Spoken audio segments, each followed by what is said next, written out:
4, 3, 2, 1.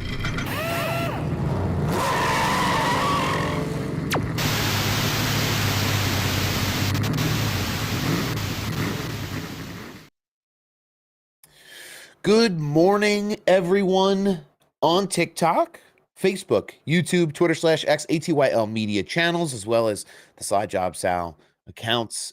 This is the Splash and Dash Morning Show.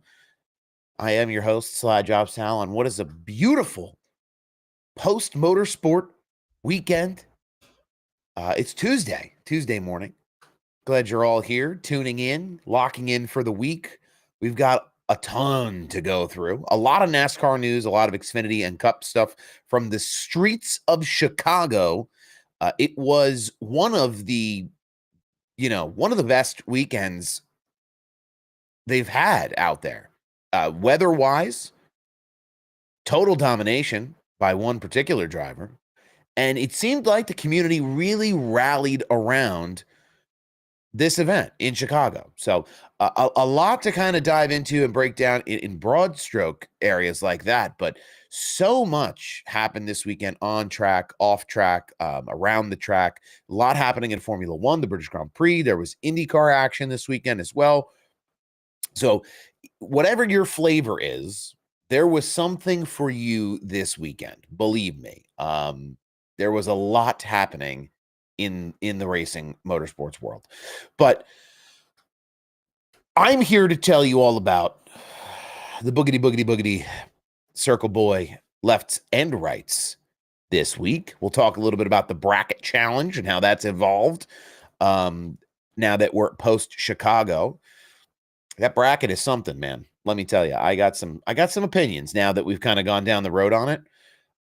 It's a good idea, but I think there's some tweaks that they can make to it, because if this, we'll talk about it in detail, but without giving away the whole farm here, if this bracket is designed to pull in the casual fan or the casual gambler or someone who maybe has never watched the sport before, it's a rough deal to show them this, like, oh, Ty Dillon's bracket busting, finishing 20th. Like, it's cool for us who watch every week to see somebody have some success with that, that typically doesn't run at the front. But for the average fan, I think it kind of gives them a distorted impression of how they can expect to see results moving forward. So it's a little tough for me. I think maybe a little switch up in the bracket schedule may help. I don't think Atlanta road course, Indy, like, I think you have to have more intermediate track action or something that shows consistent result from the best drivers, which, I mean, if they're the best drivers, they'll finish at the front every week. Like, yes, but I just don't think it gives the right impression to new fans. That is my hesitation on just how busted the bracket has become. But it is a lot of fun moving into this next round. Everyone's bracket is busted anyway. So, we're going to look at that as well. Because there are some fun matchups. I do like the whole idea behind it, though. I just don't want to, I don't want to leave the impression that I don't like the bracket. I do.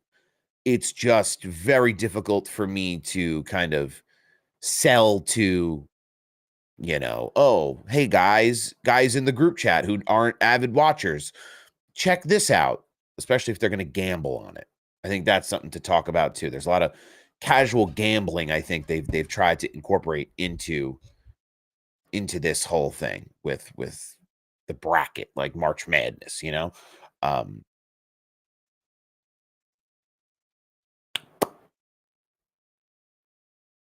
am a Martin Truex Jr. fan. Hold on, let me pull you guys a little closer here. Sorry. Okay. I am a Martin Truex Jr. fan. But I haven't decided to make the full commitment to Briscoe. We were just talking about that this weekend too, not to get wildly off track, because I actually have the show sheet. But when your driver retires, how do you pick your next driver? Do you stay with the car number? How popular is it to stay with just the car number, really? Do you stay with the manufacturer or do you stay with the team? You know, how do you how do you pick your next current driver to support?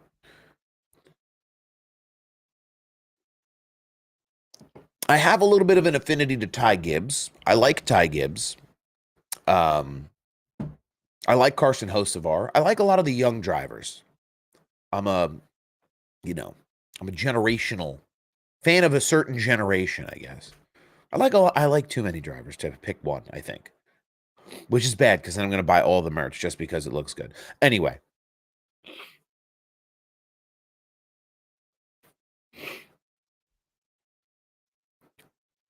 I just think for me, it's more about the show overall now than it was like the emotional attachment to someone who I felt like I wanted to see win every week as a grown man watching other grown men drive cars left. You know what I mean? Like, that's crazy to think about, but it's true. I think I agree. Harvick retired. I no longer have a favorite. It's so much more fun to watch now. I agree with that 100%. I have no anxiety when I wake up on Sunday morning.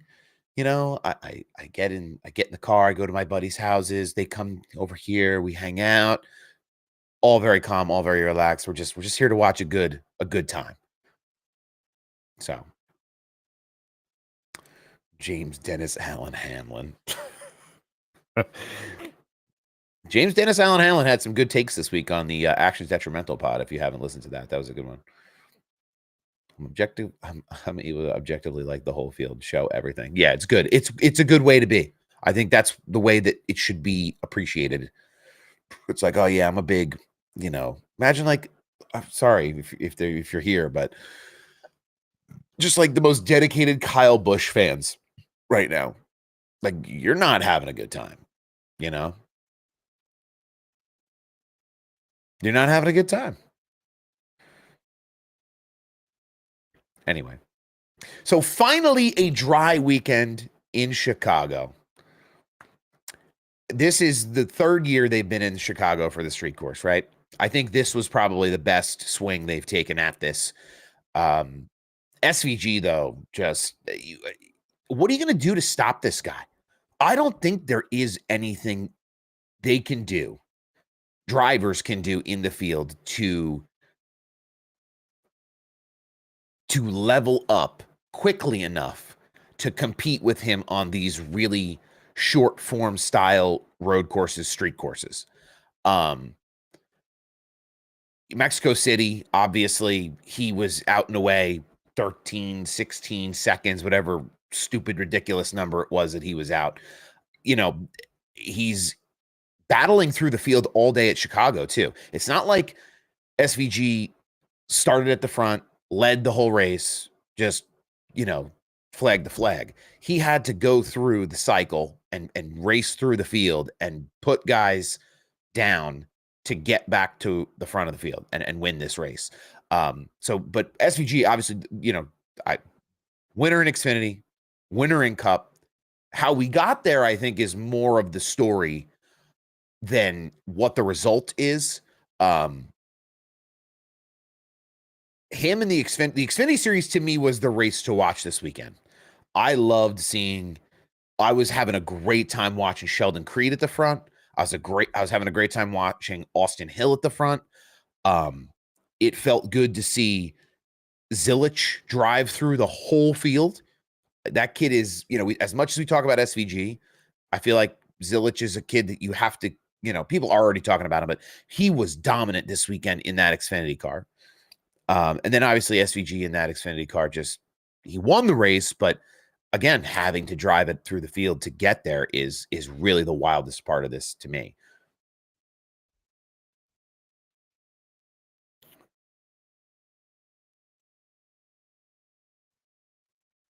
I think the thing is too, it's like, how do you magically learn how to brake and accelerate with your right foot. That's not something that people learn here in any motorsport discipline I'm familiar with. We don't need to do it. Like, it's not part of street course racing, like even like SCCA events. Who's out there, at local events or at any kind of like autocross or IndyCar? They don't do it. Like, what sport racing series are they right foot braking? I don't know. Maybe someone can educate me, but I don't know. And that's the advantage that SVG really ends up getting in these street courses, is because he has the ability to roll momentum through corners by being able to stay on the throttle throughout the entire section of the track. Like, other drivers are lifting and then braking. He's braking and accelerating at the same time. It's like black magic. It's crazy. But it seemed like the city of Chicago really, really loved the race this year. Now, I saw stuff on social media. There's obviously folks in the city of Chicago who are not big NASCAR fans, and they're a little upset that 4th of July weekend is filled with traffic right around one of the busiest areas in their city. But it felt like it was a good balance. I wasn't there, so I can't speak from firsthand testimony, but it seemed like NASCAR kind of had it worked out this year, where they focused a little bit more on some of the concert stuff, some of the more open areas for general admission, versus going after this F1 style paddock hospitality area, which you need that stuff. Hospitality areas are important for sponsors and for VIPs and for families and for things like that. You need it, but it can't be the focus because NASCAR isn't F1. And I think Chicago isn't Miami. Chicago isn't Las Vegas. Chicago isn't COTA. So, like, keeping that all in mind, I think the third year was really, it's figured out now, where this is how we're going to set it up. This is what it's going to look like. This is what the racing could be. I thought it was a great thing that they shortened the Cup race too a little bit. There was a 75-lap race versus last year was a little longer. But yes, that leads me to, is this a must-keep date now? People have wrote this date off. We're giving it to San Diego. Goodbye, Chicago. It was great. Hardly knew you. I think you're going to see conversation around this course staying, this Chicago road course staying. I'd like them to move on. For me, personally, I think Chicagoland is the way to go now. Maybe you do this. Maybe you do Chicagoland for a couple of years. Revisit a street course opportunity again in the future, knowing that it's possible logistically. I don't know. I also don't love that the schedule. We talk about the schedule a lot lately, what new events there could be. I like structure in a schedule, like in a season-long championship. In other sports, we're not asking guys to hit baseballs with corked bats for 3 games a year. You know what I mean? It's not like we're so many changes in motorsports are big changes. So it changes the outcome in such a drastic way. Yeah, we'll talk about the F1 stuff here in a little bit. That'll be toward the end because they're at the bottom of my list. Do you think Chastain is deserving of Logano's criticism? Yeah, I do. I do. I don't always agree with all things Logano, but I think he's right to be upset that Ross got. I mean, and we'll talk about more in detail, but Ross is in a tough position there, gets shuffled out, gets banged around, and then he just sees red. And Logano is unfortunately the recipient of that seeing red. So, if NASCAR wants to keep road course, that's fine, but please stop wasting money on a street course. You have Road America and Mid-Ohio right up the road. Road America, I think, it makes too much sense for them to go back there. I think that's going to be one you hear about coming up. The drum beat is getting a little louder online for Hey Road America, and especially that IndyCar's there. I think there's an opportunity to kind of embrace the fact that another major American motorsports series is also in utilizing that facility. We need Slide Job Sal on the race car. We sure do. I don't have any stickers. I don't have stickers or like, I don't even know what I would put on there. I got to call the mini stocks this week or last week at Wall.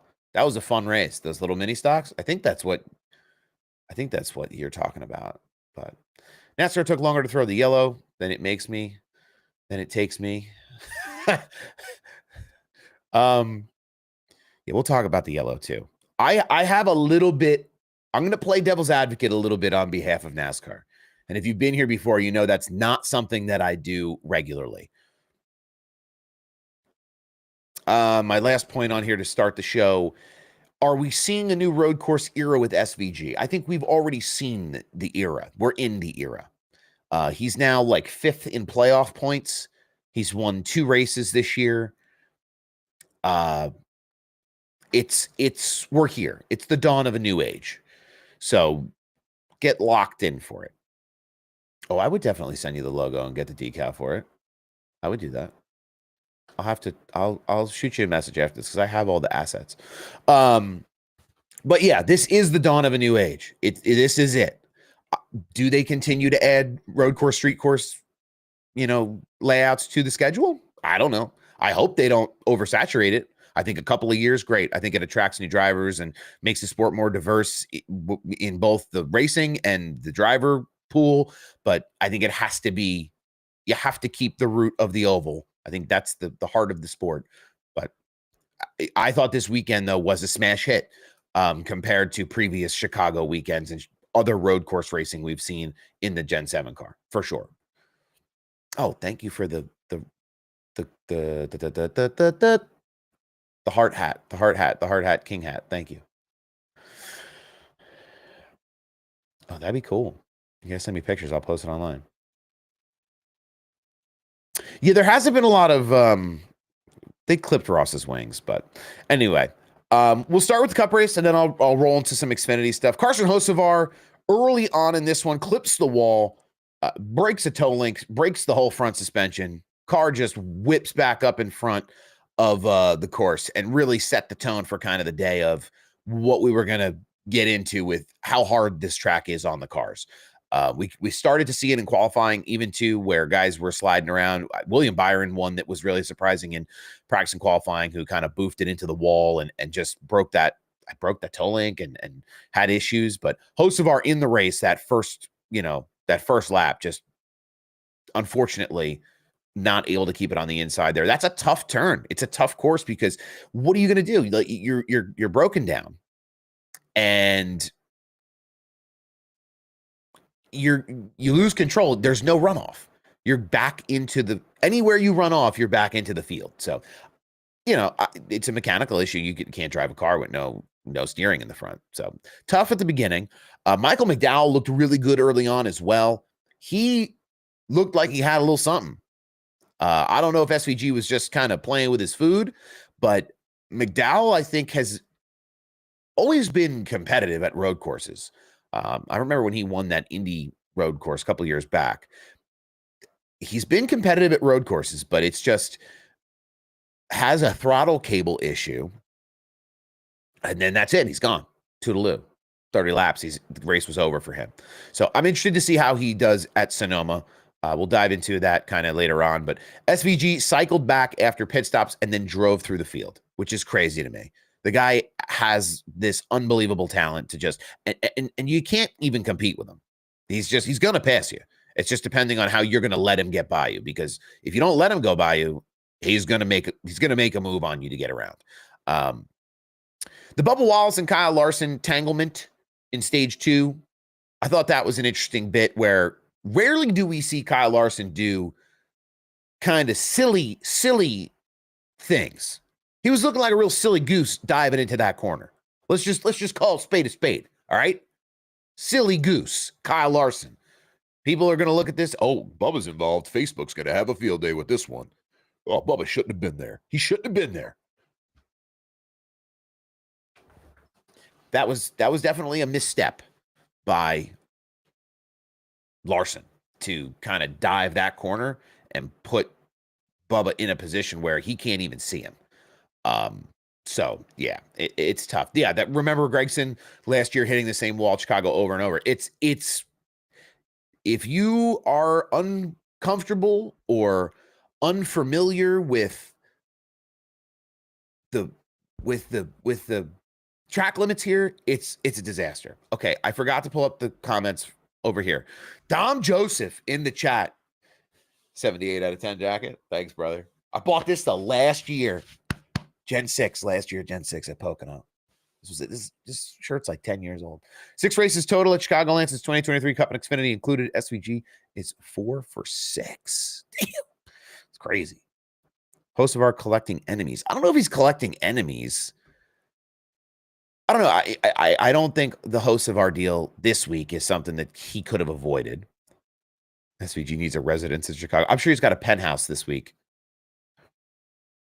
Give him a key to the city at this point. But no. Yeah, it was an intense weekend. But the Bubba Wallace, Kyle Larson stuff is kind of wild. I think there's a line you run through that corner. Everyone is running the line, and there's Kyle Larson diving in the corner. He's not going to make the corner if you look at the replay. He's not going to make that corner the way every other car is, And I don't think the 23 can see the 5. The 23 had some spotting issues all day. We're not going to throw Freddie Kraft under the bus yet, but shout out to Sway Hats for hooking up the hats. The ATYL Media exclusive Johns out here. They are looking good. This has become my favorite hat. I don't know what it is. I'm a big rope hat guy. Love a nice rope hat. But I think the over exaggeration of the Bubba blame in that incident with Larson is a little intense. It's a little intense. I don't think you can just every incident Bubba's involved in, you can't sit there and go, every one of them's Bubba's fault. Yep, you got him. Every one of them's his fault. I don't think you can do that. I think there's equal blame in these incidents on both sides. So just keep that in mind. Chastain spun Logano. What is that? Going past the start-finish line there and getting through the first couple of corners. That was a wild one. That was a wild one because Ross gets shuffled out by somebody else and then retaliates on a guy who had nothing to do with the people who caused the problem. And then after the race, Logano confronts him, and apparently Ross admits to wrecking him on purpose. Which he said, she said, on pit road. I don't think you're going to see any kind of Logano was, they should suspend him. They should do it. Not going to do anything. But that's the Ross, Ross can't mess with other Chevy drivers anymore since Mr. H kind of talked him down off of that. So now he's going to go after the Ford guys. Maybe we'll see. That'll add a little spice into things. Cautions for Josh Berry and Cody Ware. Lot of chat about cautions this week.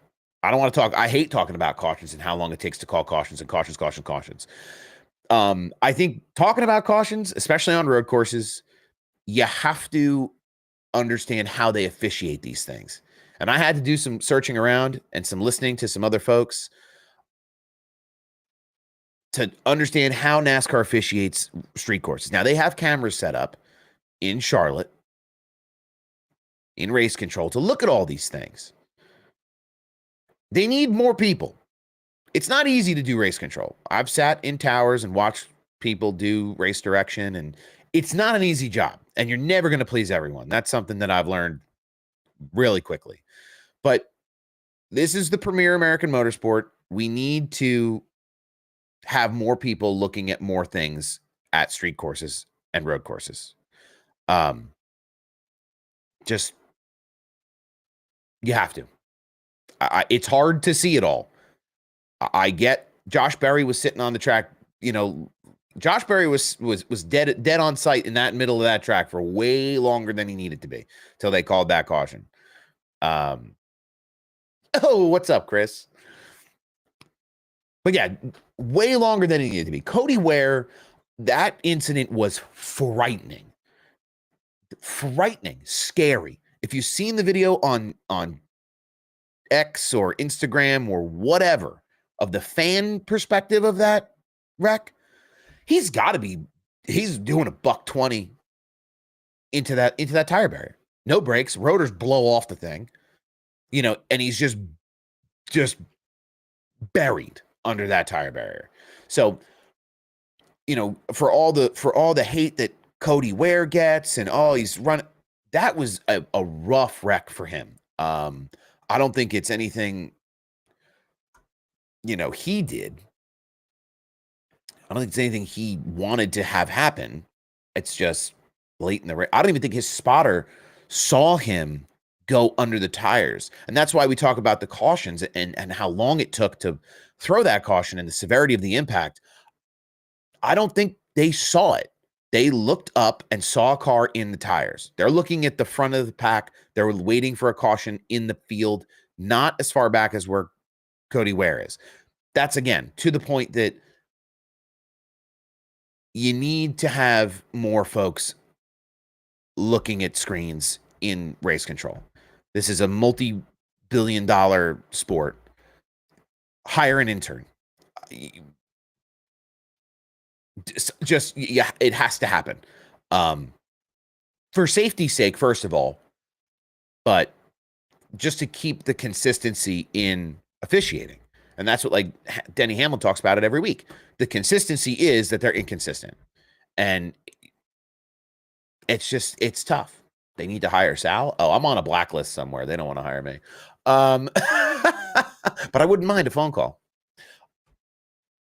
No, I am not. I just dress for the job I want. Didn't throw the caution. Can't see ports. Their foreign interest piece losing 2-second lead. Beat by the 45 by the fastest lap of the day. Yeah, the 45 was coming at the end there. Clip that. The 45 was coming in a hurry, and he very well could have run down the leaders on that fresher tire strategy that they had. So I don't think it's an issue where it's like, oh, they dressed up the end to frame it so SVG would have won no matter what. I think he was gonna win no matter what. But I'm not. Am I media? Do people call me that? I don't. I'm just on TikTok and Facebook and YouTube and Twitter. I guess that makes you media these days. I've never been credentialed to go to a race. So I feel like once I get credentialed to go to a track, that's when I'll be like, yeah. Work with ATYL, definitely, I guess. Yeah. Imposter syndrome's real for me. So, I have to really fan my own flames sometimes. But yeah, Cody Ware, that deal is really violent. Really glad that he's okay. Was a big hit into the barriers. The barrier caught on fire. So, despite the late call, despite the criticism, very happy that he's up and around, and the safety of that car kept him okay. Because seeing that wreck in real time, full speed on that little phone video on Twitter was one of the wildest things I've seen in a long time. So yeah, and we talk a little bit about, you've interviewed Taylor, so media enough. I've interviewed Taylor a few times now, so yeah, I guess I am media, because she's very media. She is the media to me. Hopefully we get some more interviews coming up here. Speaking of the interviews, we're doing one Wednesday. We're redoing one on Wednesday with Trevor from 5 Wide Sports. So keep an eye open for that. I'm going to do Duke. So the idea behind those interviews, they're the Hot Lap Yap. That's what we're calling those interviews, Hot Lap Yap. A little bit separate from Slide Job Sal, the Splash and Dash morning show with Slide Job Sal. They're a little separated, but the Hot Lap Yap will be this kind of separate series of interviews exclusively that you can listen to also on Spotify, as well as they'll be part of the broadcasts on TikTok, Facebook, YouTube, Twitter X. I'm going to run through all the creators at ATYL and interview them. And I'm hoping, I've done a few with outside already too, but I'm hoping to get through all of the ATYL creators kind of by priority, as a priority rather. And then I would hope that by then people will have seen enough of Sal interviewing people that they're comfortable where if I reach out to someone a little higher profile, they'll be like, oh, you've worked with Taylor and with, Duke and with MJ and Andrea and with all these different people, with John the motorsports enthusiast, with Buddy Pulley. People know them from their communities. People know Sal from my community. It's all this perfect little overlaid, weaved thing. So I'm happy to talk to anyone, but I want to make sure that I build a little bit of my own legitimacy in this world interviewing people. I have experience doing that in the past, other places, but I know it's, you let people be comfortable that someone named Slide Job Sal is emailing them. That's the idea. If you've got a hook somewhere with somebody, I'm always happy to take whatever little extra help I can get. So I appreciate anything and everything. I should talk to Keith too. I talked to Keith one time about doing some things, but we'll get into that we'll get into that too later. But yeah, quotes from the drama, right? So Joey is on the radio with Ross talking about going back a little bit. We'll run through these, but just absolutely irate on the radio. Just justifiably so, which is hard for me to admit that Logano is he's right about this. He is. Doesn't have all the information. Ross doesn't have all the information on what is happening around him. And he just hooks the first car he can touch. This is the same deal with Bubba and Larson. It's the risk that you run dive bombing the corner. It's a racing deal to me. I don't think Larson's deliberately going in there and wrecking Bubba Wallace for any particular reason. I don't think those guys, they have a little bit of a history of things one time somewhere, but like, it's not like a consistent enough weekly basis for them to be wrecking and dive bombing each other. So I hope that this is the last we hear of the two of them banging doors. Now, the biggest incident on there this week on track is Bubba and Bowman. Battled late. The old versus new tire strategy came into play. Bubba ends up turning the wrong direction. It's crazy how overblown this has gotten on the internet. Because this is just hard street course racing. That's what this is. These aren't two guys who are gonna, they're not going to get out of everybody's like, oh, they're going to get out of the car. They're going to fight. Stop it. Please stop. No one's doing that in this situation. They knew the first time they made contact door to door going through the corner that this was going to be something they were going to be connected to for the next couple of corners. So it's not like an oval where you're just hooking and it's like sky, grass, sky, grass, sky, grass, sky, grass. It didn't feel that way to me. They're just looking for daylight to get to the front. I don't think this is about the bracket. I don't think, the $1 million makes them run. I just think they were really both trying to run as best as they could to get the best finishing position for their seasons overall. But I don't think it's as a bracket deal where that's been the storyline. I don't think that was the premier piece of why this happened. I don't think they're sitting in the car going, oh my goodness, I got to beat him in the bracket. I don't think their spotters are saying that. I don't think their crew chiefs are saying that. I think their crew chiefs are, It could be the 23, it could be the 45, it could be the 9, it could be the 4. It could have been any two cars next to each other. They would have tried to run that way with the tire strategies that they were on. I just want to get that out there. All right. It was a shame that TNT missed the camera angle. Apparently, I saw something online that I felt that TNT's broadcasts have been kind of in the middle between Fox and Amazon. So this was a little bit tough, this particular instance with them just working with a new broadcast partner or there's a new producer too, who hasn't done NASCAR races in the past. So they're bringing these people up to speed. They did miss this one though. Still better than some of the other broadcast partners. Not as good as Amazon Prime, but it's okay. I'm not going to make a big deal out of it yet. If it becomes a consistent thing, then I'm going to be annoyed personally, which they don't care if I'm annoyed or not. They laughed it up after. Yes, they did, which was interesting to hear, which was interesting to see how it did go. Where people, I text the ATYL group chat and I I put it there. I was like, Brett Griffin is drooling over his keyboard right now. He's drooling over his keyboard, waiting for this race to end so that something negative can happen in Chicago and he can tweet about it. I just don't want, I'm not going to make anything out of nothing. And I just don't think this was something to make something out of.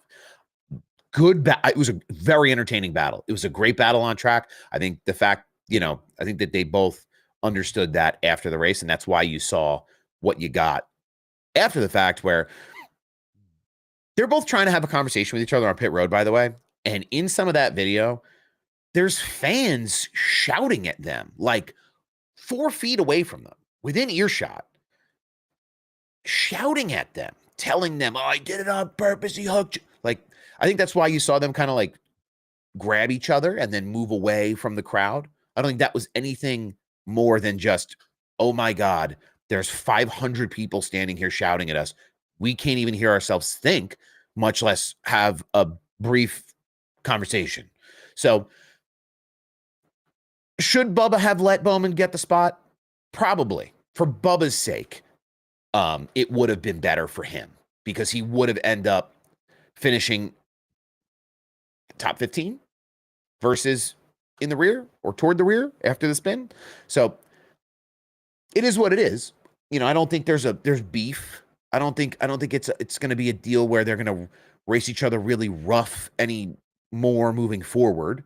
They're going to race each other the same way. They'll continue to race each other hard, but Bowman wasn't going to give up that spot. He was in that spot and he was going to play defense in a big way. And he did. So that's my 2 cents on that. Again, I don't think it's anybody's fault. It's just a result of hard racing, and Bubba goes a little deep to try to get the spot and pays the price. If it works, he looks like a genius, but it didn't. So he gets the criticism in this particular instance.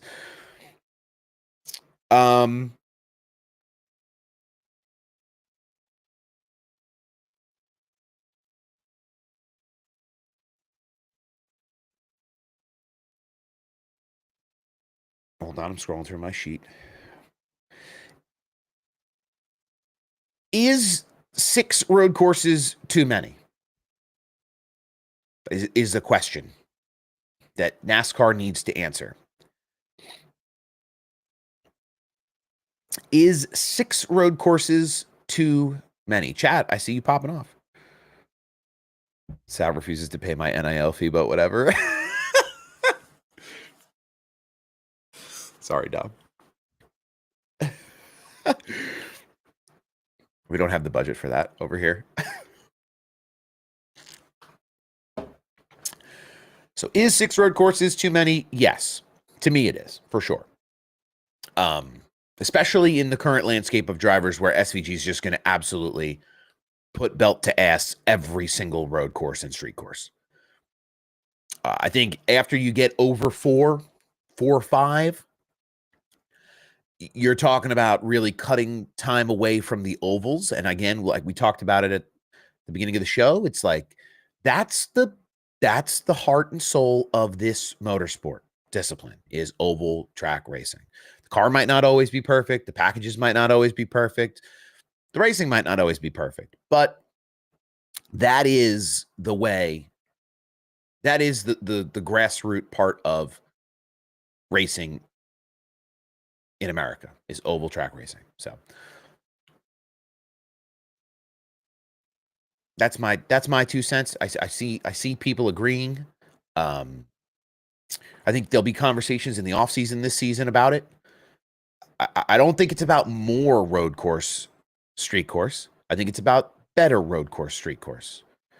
If there are better venues that can host these road course events, or better cities that can host these street course events, and we can, as a sport, be elevated in front of new audiences, sign me up.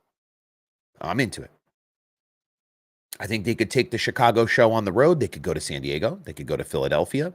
They could go all over the country with this and make it kind of this beautiful traveling circus in, for 3 years at a time to different places. We need an oval street course. I saw Dennis James Allen Hamlin tweeted about the oval street course. It'd essentially be a flat track, which would be like what they race on at Bowman Gray. So, and the nice part about that too is they could put it anywhere. If they wanted to pave an oval in like an arena, or they could put it up in anywhere. They could put it up really anywhere. So could be interesting to see an oval street course come into play. I think they're a little further off from that than they are just another traditional lefts and rights street course.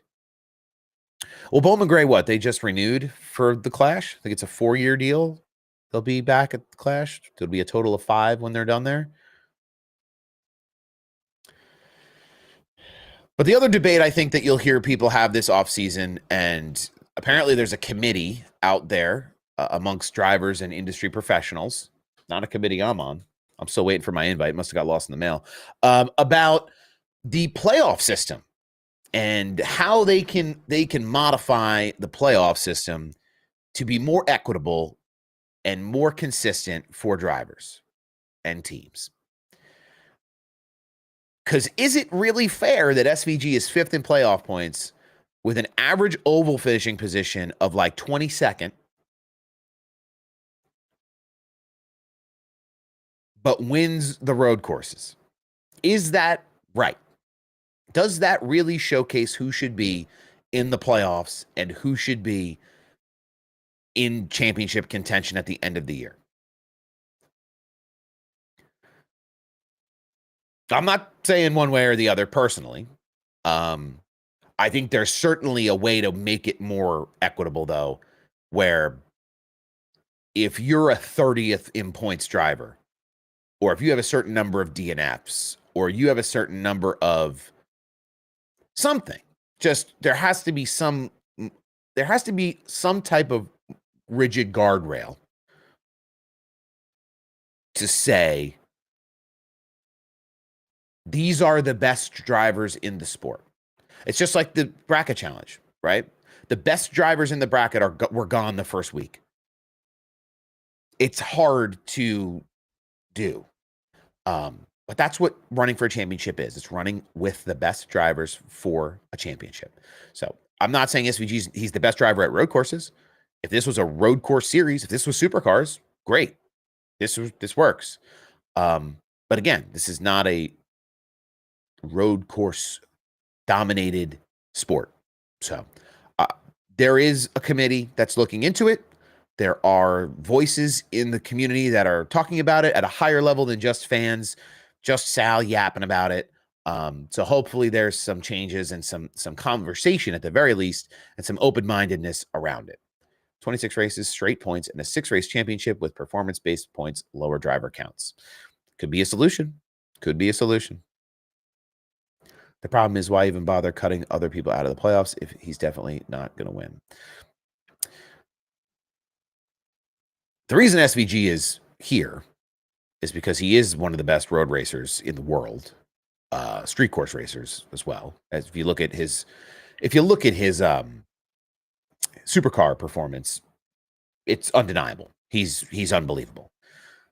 But Trackhouse brought him in to do this because they get bonuses for making the playoffs and then advancing in rounds in the playoffs. And guess what? The Roval is in the playoffs. So it's going to be a deal where they're going to get a cash payout for every playoff win or every advancement or every race he wins too. In addition, there's a lot of financial investment there with him as well. But should there be a minimum points threshold to qualify is the question as well. There's on my sheet here. I think there should be. I think you should have to have a certain number of regular season points in addition to a certain number of playoff points. And the win in your in system, I just don't think works anymore. It has to be more about consistency over the entire schedule. But one man's opinion, there are conversations happening, and we'll see what happens. All right.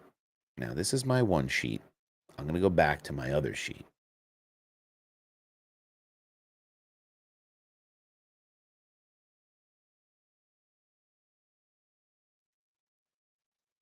Oh. Sorry, Dom. I didn't have I keep missing messages because the little chat thing goes away and then comes back. I appreciate everybody too. TikTok, all the new followers here. I can't see them on Facebook, YouTube, and Twitter, but I appreciate everybody who's jumping on board here. We're almost at 5,000 followers on TikTok, almost 3,000 on Instagram, almost 5,000 on TikTok. So we've, it's been a grow here on these accounts for myself over the last 2 years. So I appreciate everybody who follows along and supports, even just by lurking, silently supporting, tapping the like button, whatever you are comfortable with. I appreciate it tremendously. So yeah, John agrees. John wants to get rid of when you're in. John knows what's good. Everybody wants to get rid of that. It's time. It's time. The gimmicky playoff thing is I'm tired. It's got to stop. I appreciate it, man. Thank you. I appreciate it. I'm trying to be more structured, more interactive, but more structured. So, the back and forth with you guys is the reason that I do this. That's the fun part for me. It's just a big conversation, which is like what I'm all about. So Austin Dillon would have more wins if he wasn't with RCR. That is a great hot topic to talk about because I've never really looked into that or thought about it. I don't know if I don't know. Maybe that's a good thought. I like that thought experiment. It's the same kind of thought experiment where like Corey LaJoie would have had more wins if he ran in better equipment. And then he went and ran in better equipment and he didn't run better. But that's not true because we've never seen Austin Dillon run in better equipment. Oh, you talk about RFK real quick. Ryan Preece, by the way. I don't know what kind of rocket they stuck up his ass this week, but he was on it. He was on it. He has been meteoric this year. Meteoric in terms of the turnaround that they've seen out of that 60 car in general. Where'd he finish? He finished 7th this week. Still, I mean, this is a guy that like people were writing him off. They were like, oh, he's not going to be in the Cup Series after his time at SHR. Like people were ready to send him home. And look at what he's doing now. I'd love to pull up his, oh man, how do I, hold on. Oh, I want to pull up, I saw it the other day. So there's a feature on NASCAR.com where you can pull up like driver profiles, right? And I want to access that. Drivers, okay, click me through, show me all the little pictures. Thank you. Is it by number or is it alphabetical? It's alphabetical. BK 84, 74. Did I scroll past it? Or is he not in? Busher, Bush, Byron, Chastain, GH, IJKLM. Ryan Preece. Give me Ryan Preece real quick. Okay.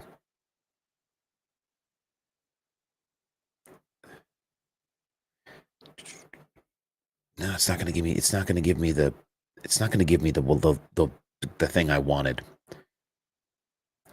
Regardless, so let's go back, Ryan Preece, real quick. Real quick, let me just do a little rundown. This isn't in the sheet. We're going to talk about Ryan Preece, and then I'm going to talk about the Xfinity race. So just bear with me here. If we go back to the Coke 600, he starts that race 28th, finishes 9th. He goes to Nashville, not such a great day, 28th place finish. But then after that, Michigan, he finishes 9th, starts in 23rd. So he's coming up through the back of the pack. Mexico City, not a road course guy. This is a guy from Connecticut or the Northeast running short track modified races. So finishes 15th in Mexico, finishes 8th in Pocono, finishes 15th in Atlanta, finishes 7th in Chicago. And then earlier in the year, he went on a 3-race run at Las Vegas, Homestead, and Martinsville, which makes sense for Preece. He finishes 3rd, 9th, and 7th. We never saw numbers like this from Ryan Preece at SHR. It's a heel turn.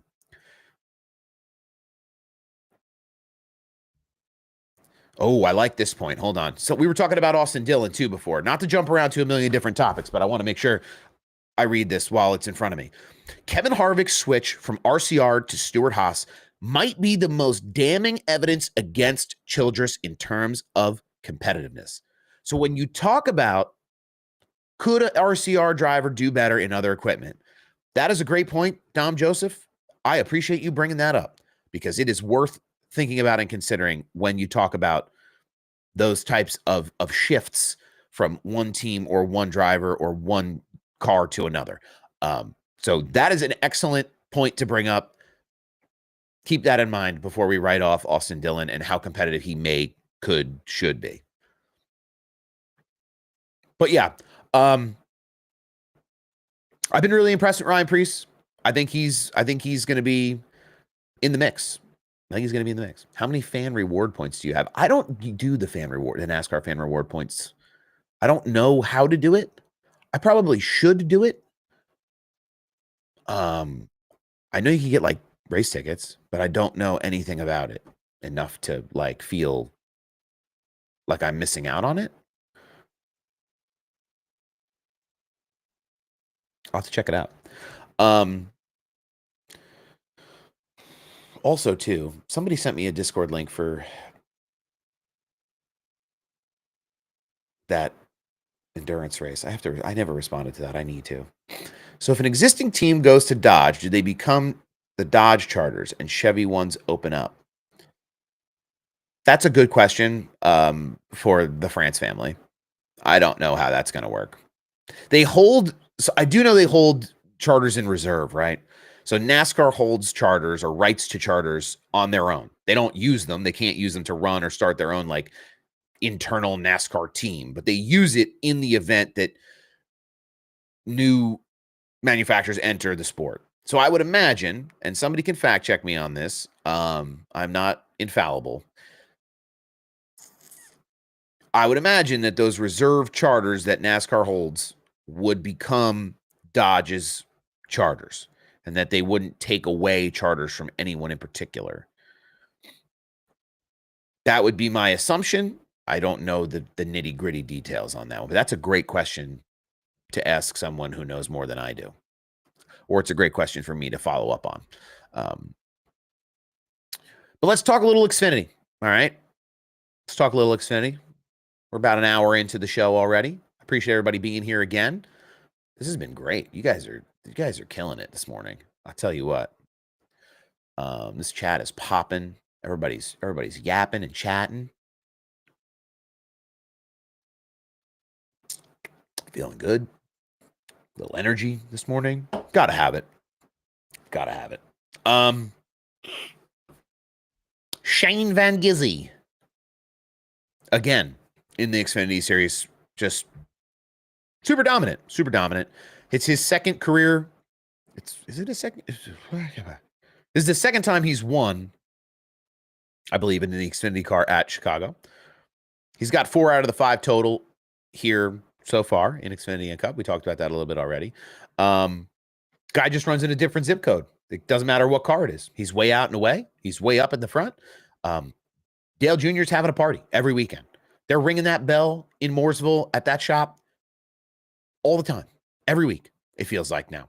So it's been nice to see Junior kind of get his wins as a team owner as part of this deal. But they've had a super successful season, and that 9 car has just been silly fast. I mean, you even look back to Mexico City with Daniel Suarez. It was fast then, too, that car. So putting the right guy in the right seat at the right time in the right place. Come on. What are we talking about? He outqualified the rest of the field by nearly 0.3 of a second. He really didn't lose a ton of time on pit cycles. He was able to stay out in front of the field most of the way. Hill and Gibbs were able to kind of hang in for a little bit on some of the shorter runs, but SVG is such an expert at saving tires, saving fuel. He knows exactly what he needs to do, not for the short term, but for the long term to win the race. I don't really think they had a chance. I did pick Ty Gibbs to win this weekend in the Cup Series. I think if SVG doesn't exist, I think Ty Gibbs has 2 wins in Chicago. I do. But, that's not reality. But I think Ty Gibbs is a ringer at road courses, and he could be someone who learns and improves moving forward.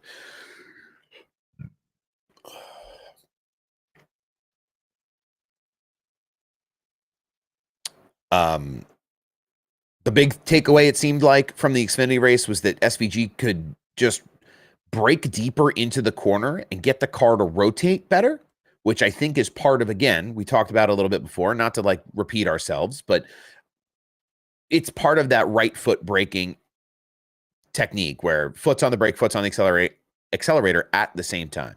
So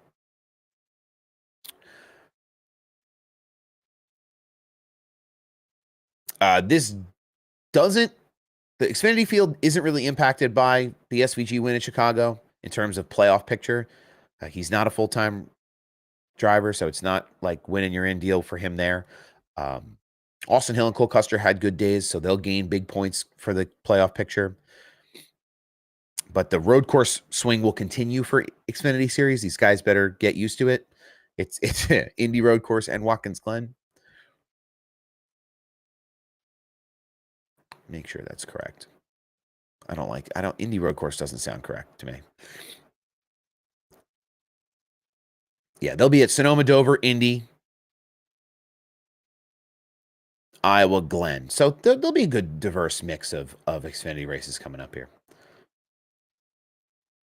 I do get those fan council emails. I've never filled one out on the show, like live. Maybe we do that today.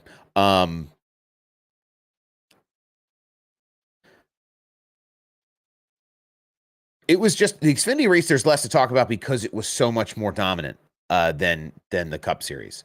He was just out and away and gone. He will, SVG will continue to be the favorite in any car he gets in at a road course or a street course.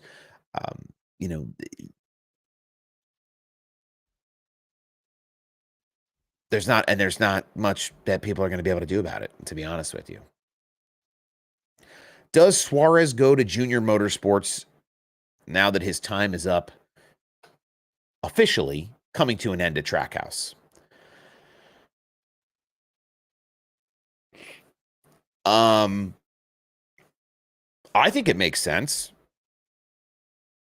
For me, I think it makes a ton of sense for Suarez to go to that 9.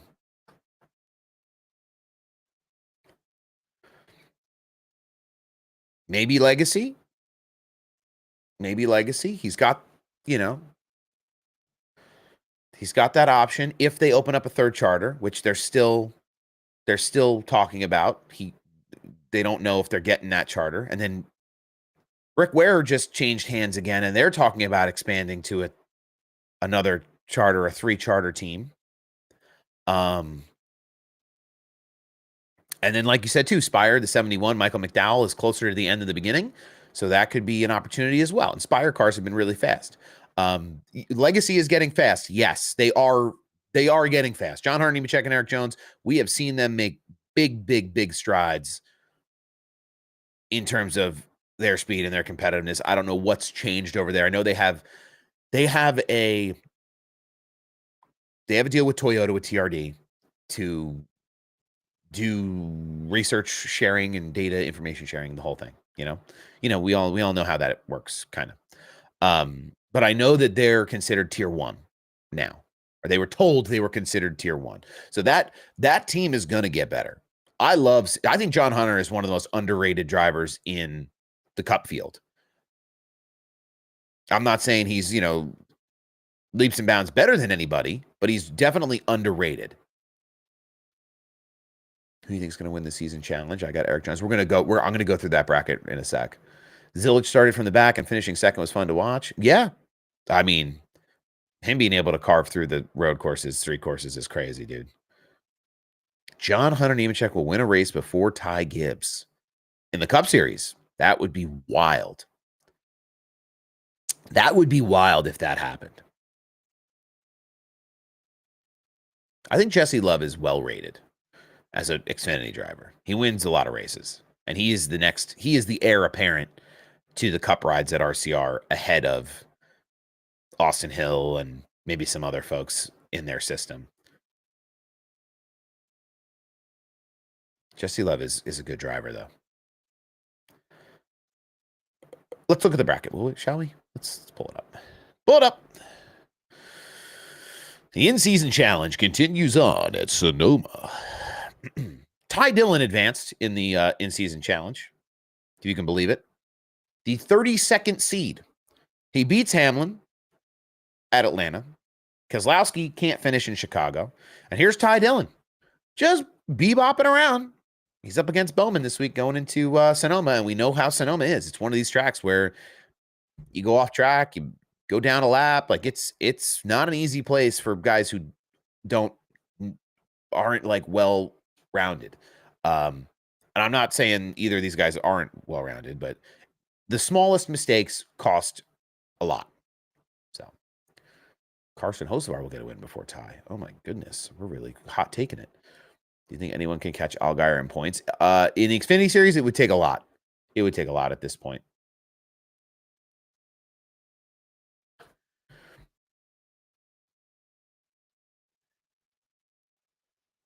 Okay.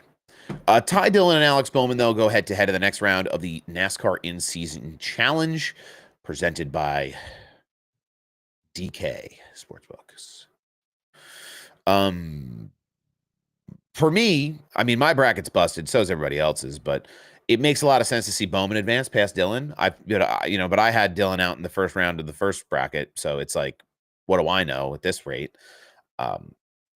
This is one of the best battles. Is John Hunter and Eric Jones, teammates, are going up against each other at Sonoma for this bracket challenge. So these two guys, and again, I don't know how much more spirited the driving is going to be based on the challenge side. I think these guys are going to run hard no matter who they're around, because they know the challenge is only so many weeks and the season is longer. They're going to need to keep up the performance throughout the rest of the season. But it is interesting to see teammates go head to head, and these guys, both of them, have had a lot of good speed lately. Now, none of these matchups are really guys that are going to be like banging doors at the front. Like maybe the next one, maybe. But I think the Nemechek and Jones bracket is going to be a fun one to watch because of the teammate aspect of it. And then you got Priest and Reddick. This is one where we've seen Priest. We just talked about him. A lot of good speed lately out of that 60 car. They've been doing a lot of good things. He's been able to take advantage of all the opportunity that he's had in that car to improve tremendously over what he was doing at SHR. And then Tyler Reddick, who is a road course guy. is a street course guy, is fast at these types of tracks. Ran really well at Chicago this past weekend. Probably had a shot to win it if that caution doesn't come out, or at least to close the gap at the very least. But yeah, this could be a good matchup too. This is 15th seed Priest versus 23rd seed Reddick. The seeds really don't matter to me. The way they ranked this was kind of funny. And then the final bracket for this round of, what is this, 8? The Elite 8, they're calling it, is Gibbs and Smith. Zane Smith and Ty Gibbs. I don't know really what to expect out of that. There's been flashes of real good runs for Zane, mostly at intermediates. We've seen him run really well at those types of tracks in that 38 car for FRM. Ty Gibbs had a great weekend this weekend in the Cup Series and in the Xfinity Series. His road course stuff is there. So maybe Sonoma is a place where we see Gibbs kind of take a little bit more control than we would if this matchup was at another track. So, but that's it. Dillon and Bowman, Nemechek and Jones, Priest and Reddick, Gibbs and Smith are the next 8 in the bracket. I had Logano winning the whole thing, and I don't think anybody made it out of the first round. It was really abysmal. But yeah.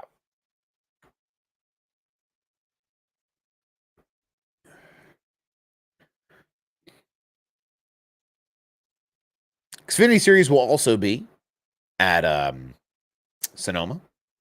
Alex Labe, Alex Labe. I'm gonna go with Labe. I like Labe. L-A-B-B-E. Labe. Okay. He's running in the 07 for SS Greenlight Racing. He ran in Lime Rock as well in the Truck Series. So, guys from Quebec, Canada. He's running the Priority Tire Chevrolet. So, that'll be a new entry. Shane Van Gisbergen will also run in the Xfinity Series this weekend at Sonoma. Jack Perkins, Australian driver, will run in the 19 for Joe Gibbs Racing. It's another new entry. Road course guys they're bringing in road course guys. So, can I say something else too about the Xfinity Series this weekend? A shame what happened to Thomas Annunziata. He won the ARCA race at Lime Rock. He was running in the Truck Series really well at Lime Rock too. Gets a shot in the 70 this week with the Cope Family Racing Team. He's from Colts Neck, New Jersey. So he's up right in my neck of the woods. So we got to talk about a Jersey guy when we get a chance. Thomas is a great racer. He's got it going on. Super, super, super unfortunate what happened to him. In that Xfinity race, they're coming through. I don't know the numbers of the corners, so you're going to have to just bear with me. I can see the image in my mind. He just gets kind of run wide, catches a little tire, right? And he's okay. He's okay in that barrier. You get back out of the barrier. And then somebody just comes along and boofs it right into him. Just cleans him up. It was sad because he was running good. I think he was running in the top 20, top 15 at the time, kind of half-ish way through the race. So, Thomas Annunziata is somebody that I'm going to keep my eye on. Jersey guy. We got to support. We got to support the Jersey guys. Sorry. That's how it goes. No choice. That's what we're doing. So he is a road course guy as well. So we'll see if he's got some chops for Sonoma this weekend.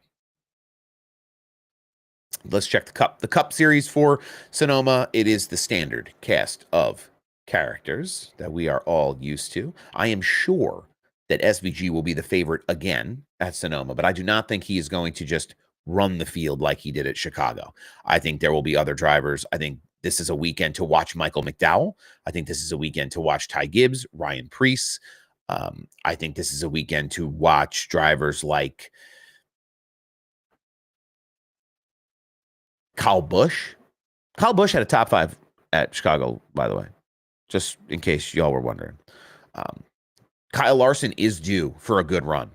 I feel like the Kyle Larson dominance has petered off this year, where there's a lot of other drivers now that are in the mix along with him. But yeah, I would keep my eye on Kyle Larson. William Byron. I mean, you can't count out anyone from Hendrick or Gibbs really on any given week.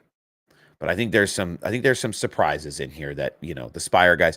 I was very impressed too this weekend with Catherine Legg for all of the grief that folks gave her after that Phoenix race where she was kind of introduced to the sport. Maybe not the best introduction, maybe not done the best way.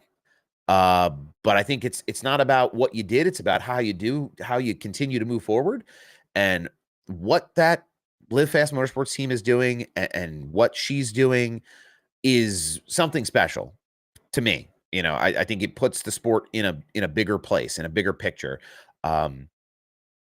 Big fan of the 78, big fan of Live Fast and all the work that they do over there. They're a small team with a big opportunity to have a big sponsor on their car and a big driver in the seat in Catherine Legg. She's the first female driver to finish top 15 since Danica Patrick in 2017 or something like that. I saw a stat this weekend. So this is a woman who has incredible pedigree in other racing series and other racing disciplines. And it sucks that we all had to be introduced to her the way that we were at Phoenix, but the racing for Catherine Legg has gotten, in a cup car, has just gotten nothing but better. It's gotten better and better and better as time has gone on. I loved seeing her get aggravated with Chase Elliott. I don't know if anybody's seen that in driver camera this week. So Chase ran her wide in one of the corners and she put her in the wall a little bit. So under caution, she rides up to him and just gives him a couple taps on the bumper. And he sticks his hand out the window like, yeah, I know, I got you. Sorry. That's how drivers get respect from one another on track, especially new drivers, and especially a woman in this sport who's competing in a very male-dominated profession at this level. So I love what I'm seeing with Liv Fast and Catherine Legg. It's big. I'm a fan. I love that she outraced Corey Heim for that spot.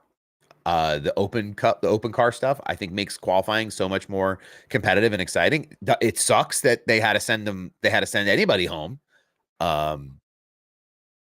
They both made mistakes in qualifying too. It's not like they were both perfect qualifying runs, but she just did it a little better than Heim in the cup car. So those are some notable drivers and some notable storylines too, as we get ready to head over to Sonoma this weekend. One of the most picturesque tracks on the schedule as well. So it'll be a fun one to watch on TV.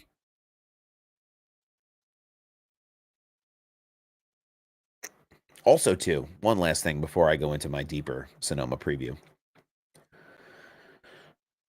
Was the move that SVG put on Zilich at the end of that Xfinity race, was that fair? Was that a fair move, you think? Do we think that was a good move?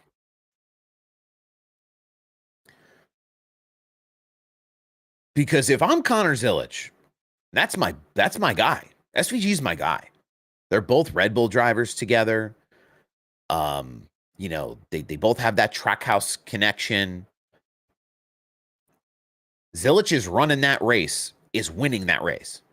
SVG's not catching him if it stays green at the end. Not going to happen. He was too far out. I felt like it was hard racing, but I also felt like Zilich kind of summed it up in his post-race, where I think Zilich thought he could have been run a little cleaner considering the situation. Now, we're all there to win on the final lap, right? That's what it's all about at the end of the day. But I didn't think SVG was going to use him up like that. I didn't think he was going to do it. And I don't know, fair or foul, questionable at best. I think that's where my opinion lies, is in the questionable at best section. DJ Mike, thank you for the follow and thank you for the gifts also. I appreciate that on the TikTok side. Yeah, he didn't wreck him. No, he didn't wreck him, but he definitely, the way he raced him, he was like, I don't care that you were leading this race. I am going to come up here and win, which is how you have to be to win races. And I understand that's, that's the competition. That's what you sign up for. But if I'm Zilich and I'm leading that race and a caution comes out at the end, I would expect one of my teammates or somebody that I'm close with in the garage to give me a little bit of leniency, a little bit.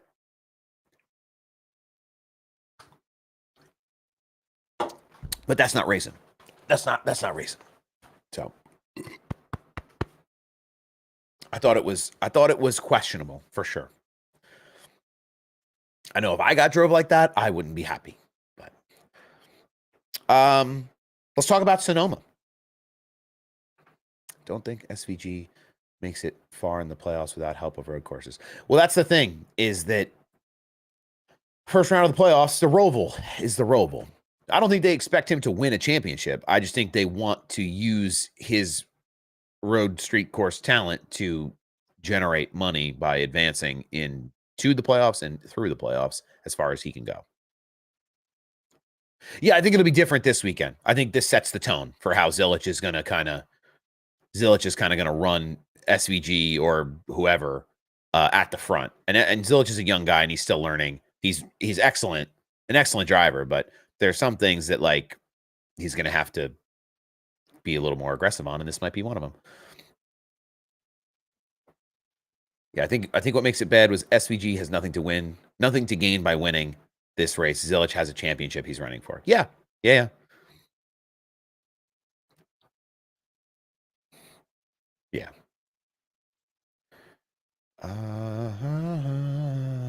Kyle Busch going to get a win at Sonoma? I hope so. I hope Kyle Busch wins. I've never wanted to see Kyle Busch win a race more in my life. Besides this, what do you do for NASCAR? I don't do anything for NASCAR directly. I do this show for Above the Yellow Line Media, who you should absolutely follow on Facebook, YouTube, Twitter /X, Instagram, anywhere you can get your eyeballs on ATYL Media. I do this show and I do some social media things for the NASCAR community, but not for NASCAR directly. Who's your fantasy picks going into Sonoma? Let's take a look. Let's take a look at the fantasy. I have it on the app. I don't like the web one. All right. Oh, so I would like to set my lineup, but I can't set it yet because it's too early in the week. You can also join my fantasy league if you'd like. So I have a fantasy league. It's the Slide Job Sal. Let me make sure I got the name right. Slide Job Sal's NASCAR Fantasy League. It's open if you want to join. I am not at the top of the list right now. There's only 7 of us in here. So if you have an interest in adding another lineup to your fantasy lineup to your weekly occurrence of NASCAR things, we'd love to have you. There's quite a few of us that are kind of in here weekly, but I'll be honest with you, I forget to set the lineup a lot. So I try to remember to do it. I try to get in there early and get it set up. But if you are looking for one more fantasy league to join, I'd love to have as many folks in there as possible, make it a little more competitive. I think for me, I picked so we do an ATYL points battle too internally at Above the Yellow Line. A little just fun competition for the kiddos.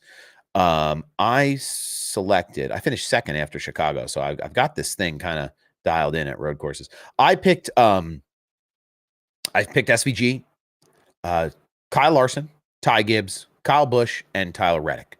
Those were my picks. Again, that's the 88, the 5, the 54, the 8, and the 45. Some other notable picks, though, from folks at ATYL. A lot of people hot on the 17 of Chris Buescher this weekend, which makes a lot of sense after what we saw from him at Watkins Glen. A couple folks hot on Ryan Preece. A lot of people hot on Larson. A lot of people hot on Gibbs. The one car of Ross Chastain was somebody picked them as well. Somebody picked Daniel Suarez in the 99. So those are all very valid drivers to have in your lineup, in your mix. But again, what was it? The 88, the 5, the 88, the 5, the 54, the 8, and the 45. Those are my guys. this weekend for fantasy. What'd you do for NASCAR from 90 to 2013 on and off? Were they like an official, or what'd you do for them? That's interesting. Always curious to hear what people do for the officiating body.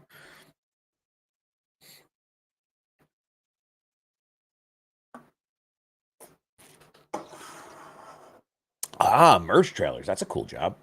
Kind of bop around, see the track, the fan zones. It's dope. But yeah, little Sonoma chat here. 924. We're getting there. We had a full this show sheet works. This show sheet works really good. Not to mention we had lots to talk about this weekend. Suarez needs to drive for Dale Jr. Going down to Xfinity isn't a bad thing. No, he would be very competitive and he'd win races there for sure. He'd be good in that car. Just I think it's really up to him if his sponsors and his people want to go down to Xfinity versus trying to stay at a cup level. Sonoma. So in comparison to kind of Chicago, where we're coming from, right?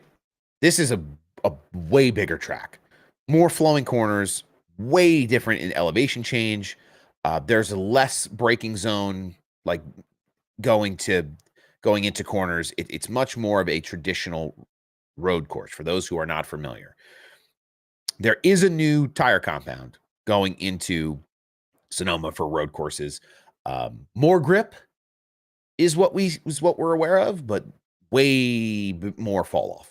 So that'll be something to keep in mind as they go here and they start doing practice and qualifying, just to kind of get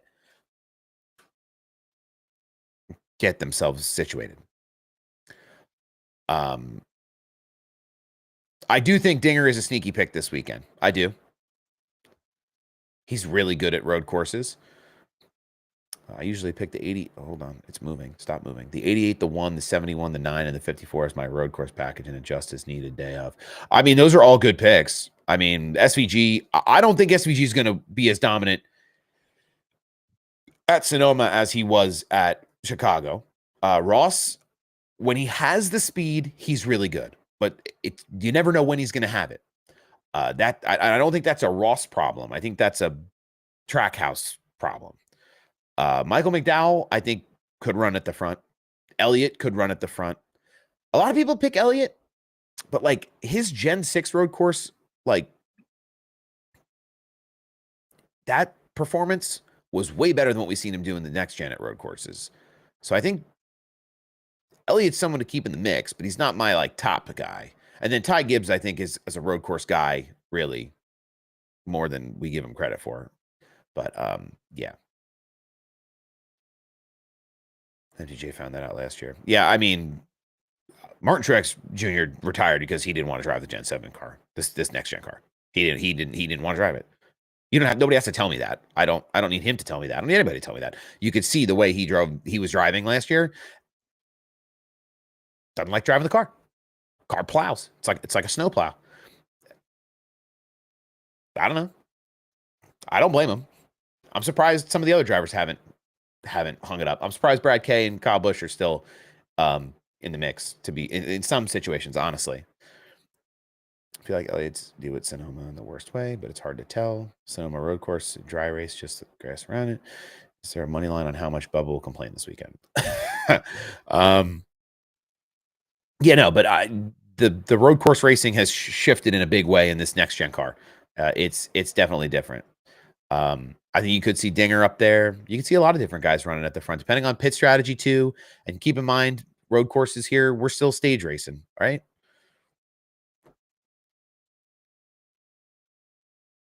So there'll be strategy. There'll be strategy involved in that as well. Are we getting 16 different winners this year? It sure looks like it. I mean, I don't know if I'm like the biggest proponent of the 16 winner system.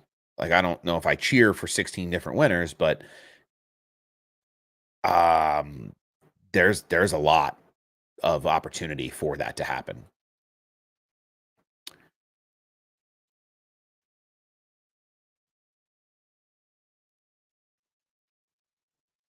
I'm trying to find a little more Sonoma information. I want to go back to 2024. Show me 2024, please. I want to go to April, May, June, July. Sonoma. So, oh, nope. So last year, Sonoma, Kyle Larson. Kyle Larson was your winner. With Michael McDowell, P2, Chris Buescher, P3, Chase Elliott, P4, Ross Chastain, P5. So for those of you picking these guys in your fantasy lineups this week, this is what we saw last year.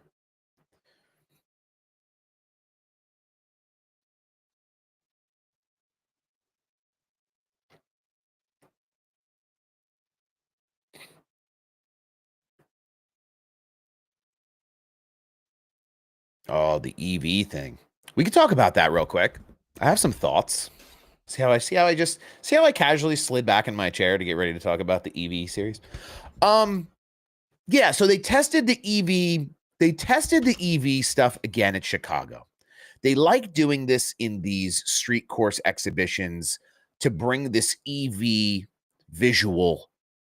They like to let that bubble up to the surface in front of big crowds and big markets and big media. It is my opinion. The Cup Series, the main Cup Series, the main Xfinity Series, the Truck Series, any of these national series, I do not believe will go electric. I think there is a renewed sense of appreciation for the internal combustion engine. And I think it starts with the manufacturers, right? Dodge has come into NASCAR now. Ram has come into NASCAR. Dodge and Ram, by the way, two separate things. I know people were a little confused about that, but they are two separate things. They are reopening their SRT performance division. This was something we thought was dead and gone. Big motor Dodges are back on the streets again. So there's obviously a shift in what the consumer wants at the OE level. And that will reflect what happens at the motorsport level to a certain degree.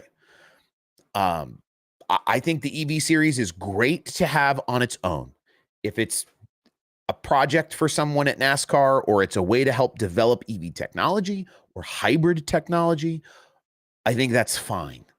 But to take the EV tech and integrate it as the primary propulsion system for NASCAR or any other motorsport series, really, in the United States, primarily would be a mistake. I saw a video. I saved it. Someone was talking about how like NASCAR is doomed and the EV stuff isn't going to fix it. And I think that person just doesn't have the context they need to form an opinion, because I don't think NASCAR's looking to replace some of the less entertaining next gen races, with EV. That they're not gonna fix it with electric cars. So I don't think anybody's pretending that that's what they're trying to do either. Yeah, that's the other part of it too, is safety concern for me is a big deal, where a battery at 150 miles an hour, lithium is leaking all over the track. These are sealed batteries. Like, you would essentially you couldn't crash. You'd have a hazard on your hands if they crashed. I think that's why you only have 3 of them. I think that's why they only go run around and do parade laps right now. I've watched a little bit of Formula E, which is kind of the Formula One, EV shoot off. It's interesting for sure. There's good competitive racing in those series. The drivers are putting on great performances. But for me, I just don't think the EV stuff is what's going to become like it's going to become the predominant propulsion in this sport. Just doesn't make sense from a lot of perspectives. I think it's going to be too expensive for the teams to keep these cars, make them, maintain them. I think it's going to be a safety hazard, because how do you refuel them? You can't. So it's like, okay, if you're running low on power, what are you going to do? You're going to sit in the pit for 45 minutes and recharge. Like, I don't know what kind of technology they would be developing for fast charging to try to get these cars, like, more power means more go. Just throw a solar panel on the roof. I think the safety thing is a good point, though.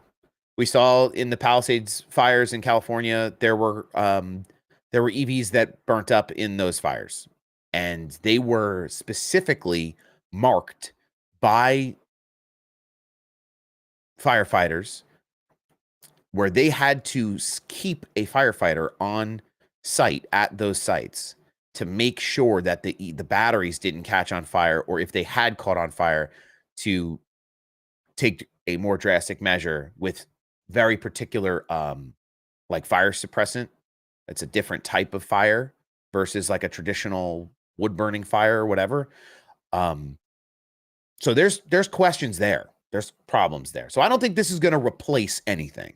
So it's fun. It's cool. I love that Raja Karuth gets the chance to be a part of that. I love David Reagan being a part of it. It's fun. It's great. I feel like Tim Dillon right now. But it's not what we're going to do. It's not something that's going to become the driving preeminent force of the sport, in my opinion. Nitro Cross races EVs, and it's very enjoyable. I think the Nitro Cross stuff is really cool, but it's a different type of racing. It's more rally. It's more rally cross than oval track racing. They run in different tolerances, right? It's not like they're beating and banging on each other in Nitro Cross, but it is fun and it is cool. Like Jumpy Truck EV, it is very cool. I think the engine noise is another thing for me that I just watched the Le Mans documentary, the Garage 56 Le Mans documentary.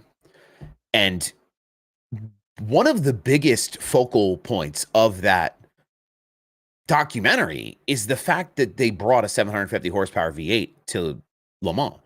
And it's like, that's part of what people enjoyed about that entry, was every 4 minutes at Le Mans, America came ripping around the track and you were woken up by, flaming exhaust pipes and high horsepower of that car.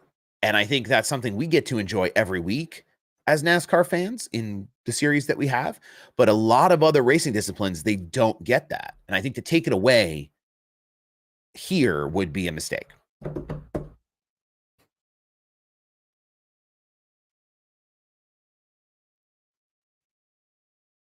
I think if they did go an EV series, it would be mostly very short tracks. I think they would be street courses. I think they would be road courses, maybe small road courses. I don't think you'd ever see them get on a super speedway or an intermediate track because of that exact reason, where if there's a wreck and there's issues with fires and battery components, I think you'd have big problems. And I don't think the tracks want that either, because God forbid something happens at the track and damages something. I don't know. It just doesn't make sense to me. That's my rant, though, about the EV stuff.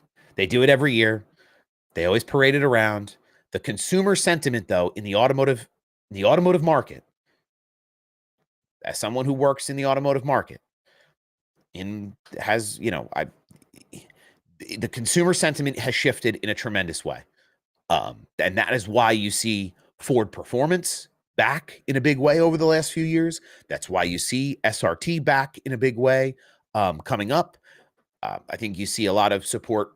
GM has always supported racing, Chevy racing, but I think even there, I think there's a lot happening behind the scenes there, and a lot of good progress on the performance side. And it's what people want. It's what the manufacturers have to give the people. You can't force something. You can't sell something to people that they don't want. So I think that'll also affect a lot of what happens in the Cup Series. When I saw Nitro Cross Race at Richmond, they did beat and bang before the jumps. Yeah. I think they can get a little bit, they can get a little bit physical with each other in the cars. But I think about like a wreck like a couple years back, right? Ryan Preece and Kyle Larson at Talladega. Things like that I think about. Whew. All right. Whew. Tired myself out. But Sonoma, again, The usual suspects: Kyle Larson, Michael McDowell, Chris Buescher, Chase Elliott, Ross Chastain, AJ Allmendinger. Ryan Blaney finished in 7th last year. Tyler Reddick was 8th. Christopher Bell, Todd Gilliland. We just talked about a little Todd, or we talked about Zane, but FRM, that car runs good here. He runs well here. I think Kyle Busch is another guy you keep an eye on. Alex Bowman's road course racecraft has improved quite a bit. I wouldn't count out Carson Hocevar to finish in the top 15, top 10. Ryan Preece has had a good run at road courses recently. We talked about Legacy having good runs. I think a lot of this race, you have to really think about strategy. What's the stage strategy going to be? Are you going to try to flip stages? Who's going to go for points before they go for a win? Briscoe. Where was Briscoe here last year? Chase Briscoe finished 34th. He had a transmission issue, though, that took him out of that race. So,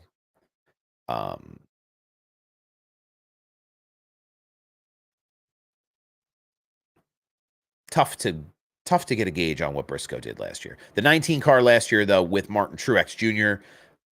Behind the wheel, finished. This was his 27th. I think was this the one he ran out of gas on?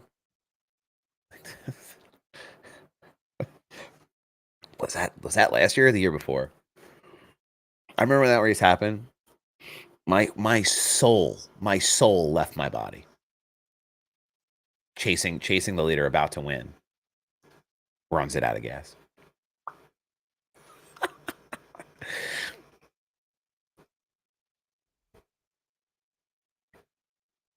Cliff put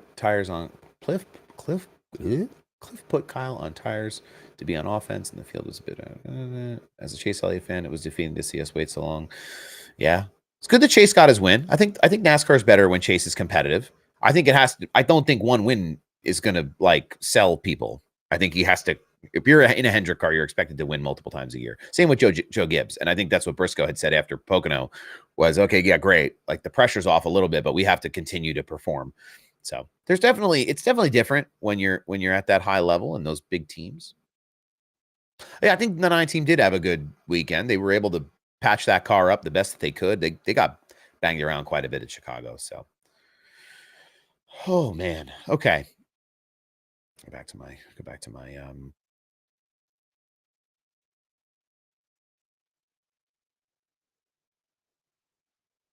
something else interesting I heard too on or saw it on Twitter was who would have been the best road course racer in NASCAR history. Now, Shane Van Gisbergen obviously is doing it the best right now. We've never run so many road courses, so many street courses in this sport as we have in the modern era.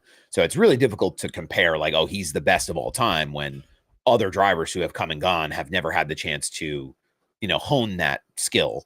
But somebody talked about Jeff Gordon and how dominant he was at road courses, and that, if given the opportunity, he may have been more dominant in the Cup Series at road courses. I think Tony Stewart could have been a force at road courses if there was more focus into it. I think Tony Stewart could have been a guy for that. I think Gordon would have been the guy, though, for sure, at road courses. But different times, obviously, and it's really, really difficult to even talk about it because there's nothing to compare it to. Well, but fun to talk about, though. But SVG is going to probably go down as the best by the time he's done in NASCAR. I don't think you can have GOAT debates. I don't think you can have GOAT debates in motorsports.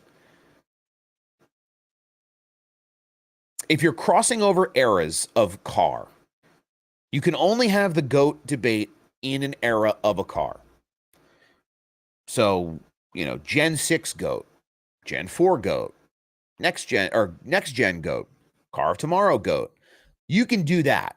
But I think once you start like layering over, I think guys who are successful throughout the generations of race car solidify themselves as true, like, race car. They're real race car drivers, right? They can get in anything and be fast. but it's really hard to have guys every how many years switch up to a whole new race car and have to relearn how to drive it in a lot of ways. You know who was really good at road courses too? I mean, not like a super high win percentage, but Juan Pablo Montoya.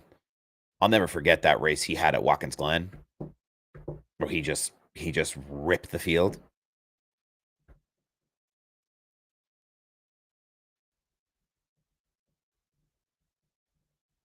When will Ryan Preece win a cup race? I'm expecting a good run at Sonoma.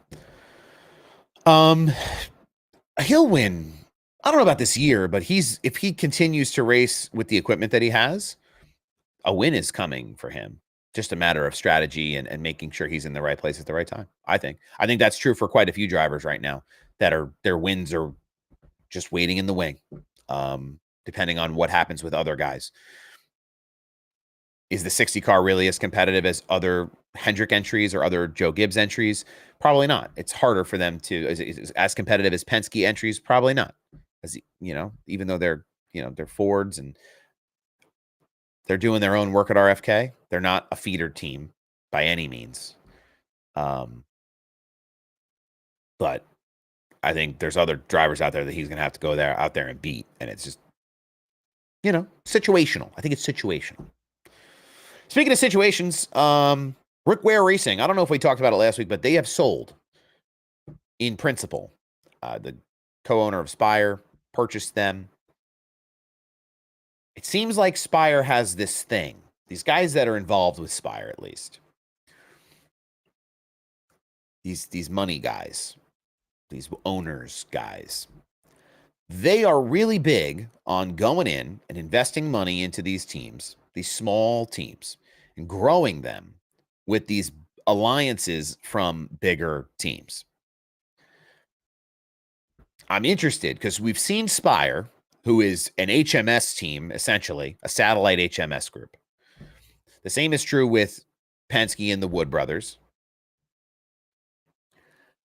I'm interested to see what Rick Ware's Racing's performance changes to be. I'm interested to see if things improve, how things change. They're looking to expand that team. So I don't know if we really went into it last week when we were here, but that is something that has happened. It will change the landscape of the charter system. I know Legacy is still looking to get a charter from them. They're leasing a charter to RFK. That whole situation is kind of a mess. But I'm sure as the offseason intensifies and silly season kind of ramps up, we'll get more information because people don't drop bags of cash to buy racing teams unless they have a plan. So could they change manufacturers? Is a great question. Potentially. Are they getting all the support they could be getting from Ford? Probably not. There's no new manufacturer that they're talking about in the Cup Series right now. They're referencing Dodge. They're referencing them right now, but there's no commitment.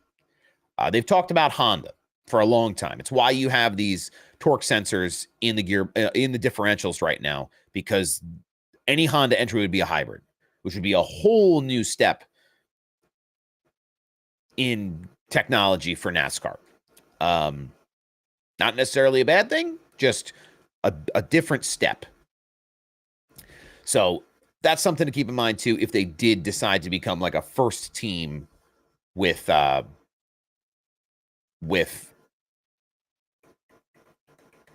new OE support.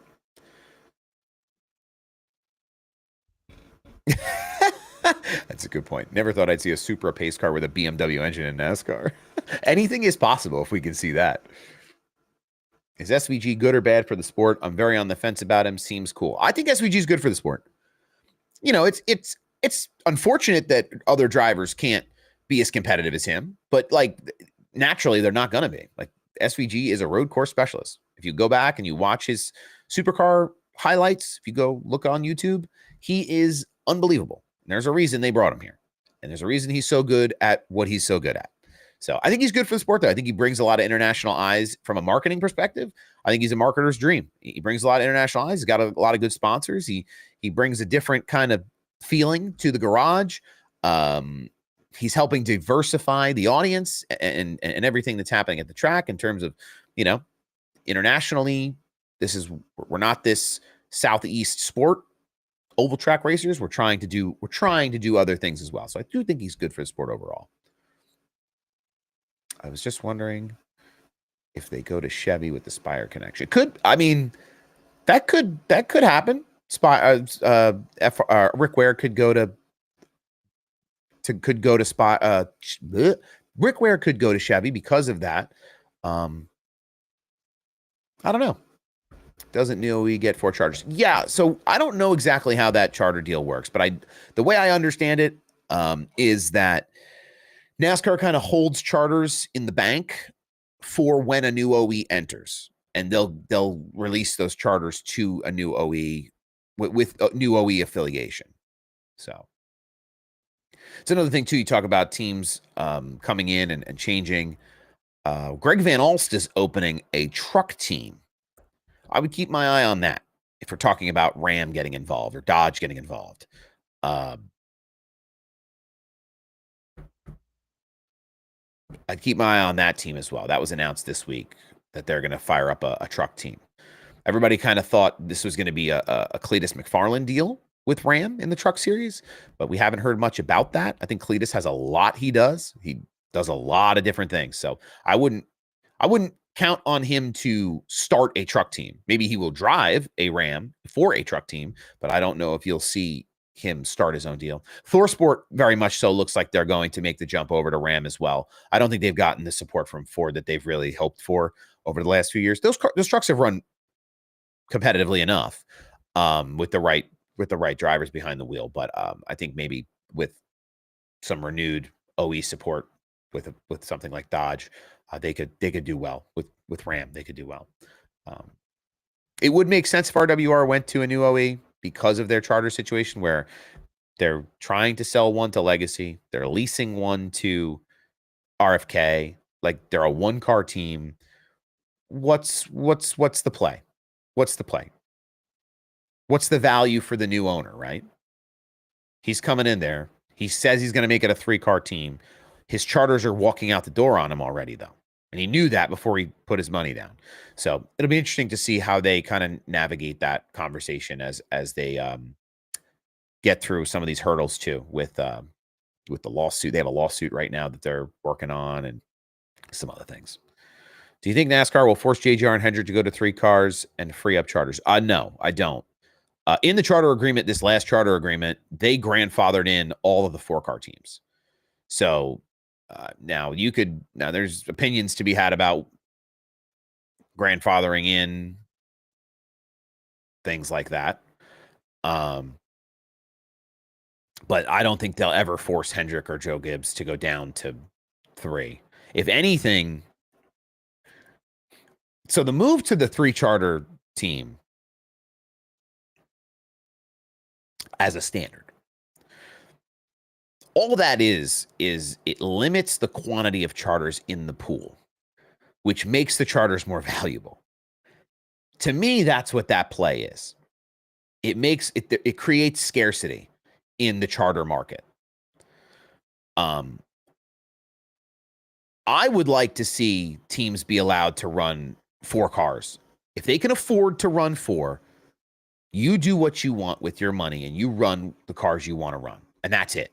There's no, we're going to make you run 3. I think if you you set a cap, but I don't think you I don't think you can change it though. Like it's been 4 for so long. Maybe that's something that'll come up in the next charter negotiation in however many years, but is MJ's team permanent? 2311? I don't, right now they are. We got till December to find out.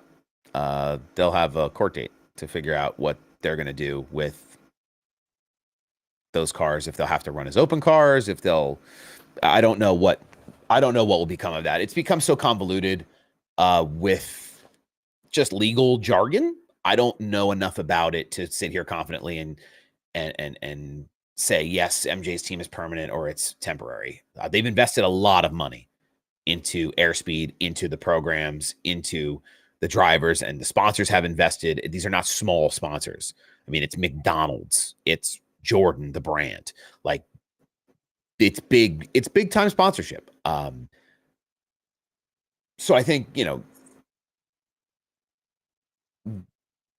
I don't think people spend money on something that they know doesn't have a return on it. So I don't think it's temporary, but I don't know enough about the lawsuit stuff if that's the conversation we're having. They just need to go back to 43 cars. That'd be interesting to see them do it. Be interesting to see them do it. I think it would be, if more open cars, if it was more profitable for open cars to show up, like the 78 does, like the 35 does. 35, right? For 2311, that's Herbst 35. Sure. Or no, that's Heim. Heim is the 67. I'm sorry.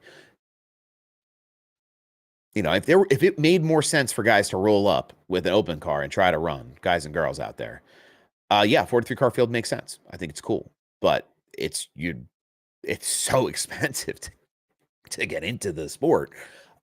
I mean, the cars themselves are $500,000 just right off the rip, just to buy them, not even to hire people to set it up or have suspension tech or, build motors and do all the things. So, I wish there were more open cars though, because I think it would make qualifying so much more exciting. If 2311 and FRM win, NASCAR will drop the charter system. I don't think they're ever going to drop the charter system. I think that's why they're going to go to court. If every charter is worth what they think it's worth, they're not going to let that go.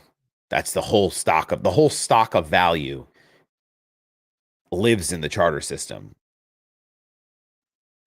Sure, there are sponsorships and there's all these ancillary things that support it. But without the charters, there is no racing. So that is like the core pillar of value in the sport, in the business model. Oh man, big owners need to verify.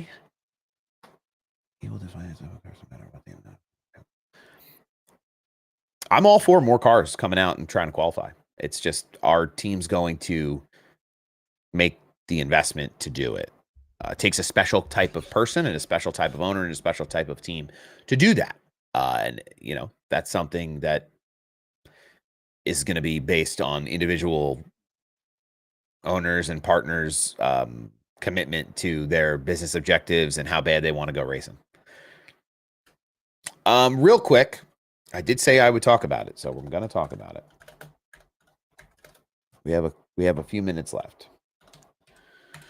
We'll talk about the British Grand Prix. This was one of the wildest F1 races we've seen in a long time. Lando Norris, Oscar Piastri, and Nico Hülkenberg on the podium.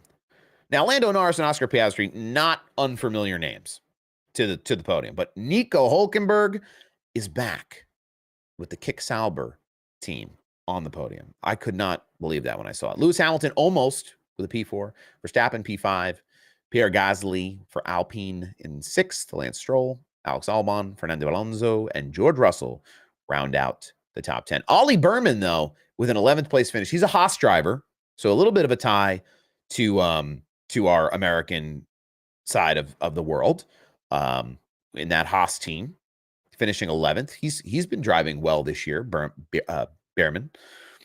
Do I think that Max goes to Mercedes? I don't think it matters. Is that a hot take? Wherever Max drives, he's going to drive super competitively, and he's got that dog in him that makes him the best at what he does. I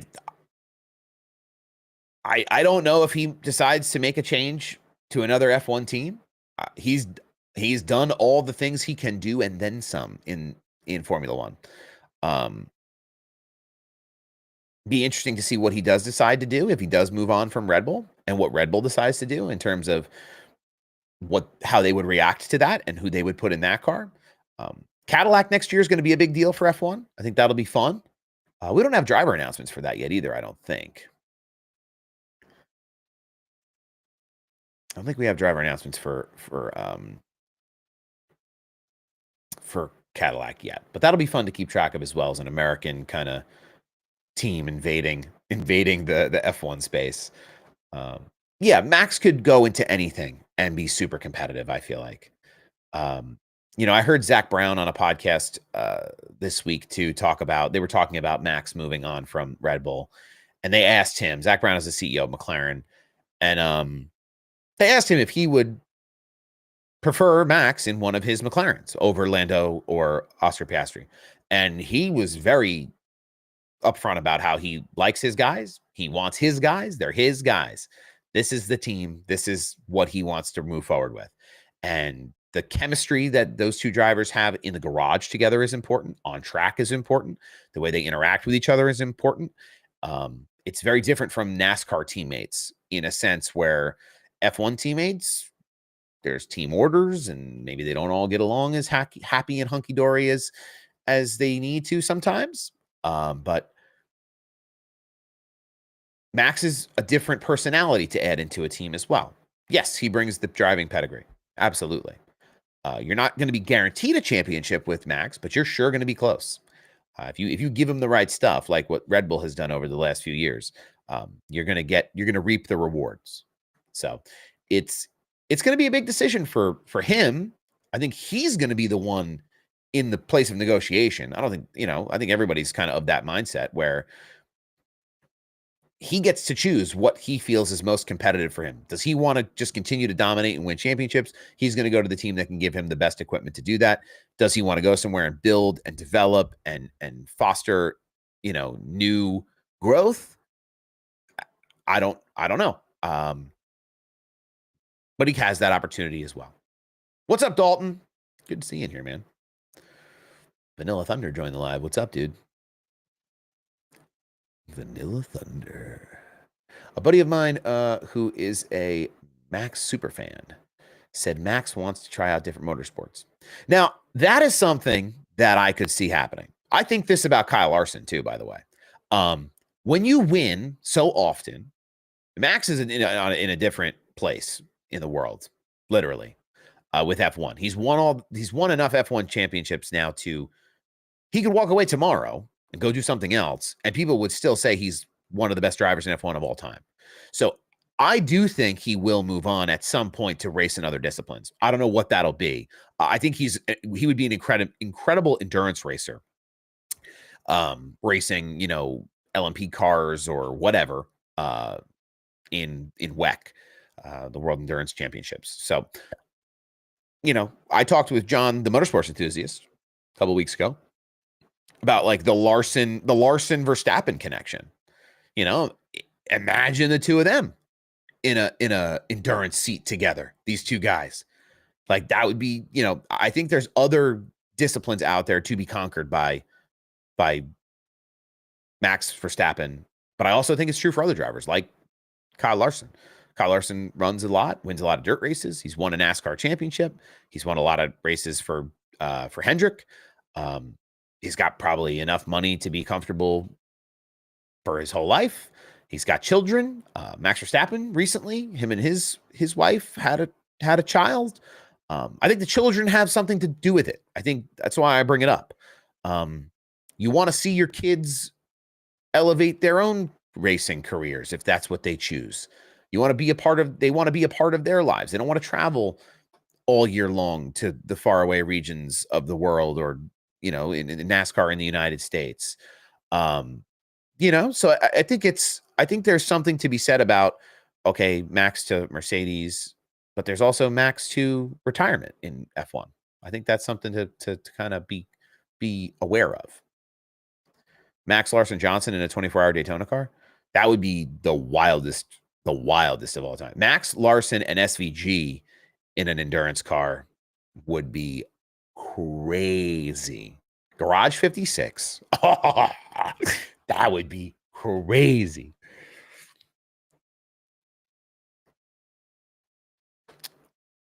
Are you getting sick of road courses, or is it just me? They're okay. When they're competitive and they're fun, I'm not sick of them. But I do miss our ovals. I don't like them all in a row. Like we had Mexico recently. Now we have Chicago, and then we have Sonoma. I'll be happy to see an oval back on screen, back on track.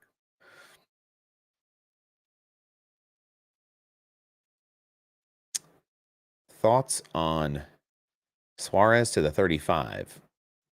Yeah, I think that ride is reserved for Heim. I think they're going to bring Heim up just the same way that the 99 was kind of reserved for Zilich. So I think we were talking about Suarez a little bit earlier, where he could end up in the Cup Series side. He could end up on, he could end up over at Spire. He could end up at Rick Ware. He could end up quite a few places, really. So it'll be interesting to see how that all kind of unfolds. To me, if I'm Daniel Suarez and I want to go win races, I'd be running the Xfinity series. I would go down and run for Junior Motorsports and just put belt to ass, because I think you could do it. I think you could do it in the Xfinity series, racing around those guys. I would rather, I'm of that mentality. I would rather run up front on a Saturday than struggle on Sunday. And not that all Daniel Suarez has had success in the Cup Series. Let's not kid ourselves here. But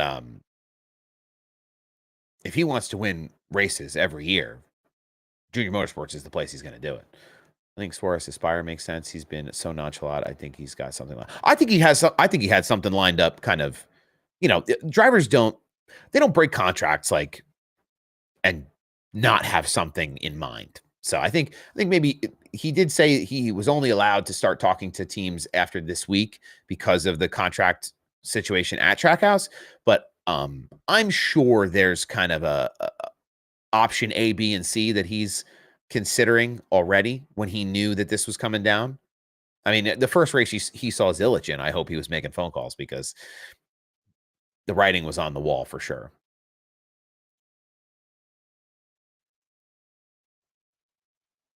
And that's NASCAR.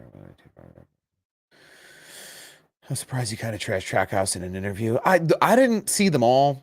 I thought he was as cordial as he could be for somebody getting kicked out the door. To me, they say it's a mutual break, but to me, you have to think Trackhouse is looking to move on. Justin Marks said it felt like the right time. Like, you've got a driver in Connor Zilich that's, doing what he does. Yeah, it feels like the right time. Water's wet too, Tell me something I don't know.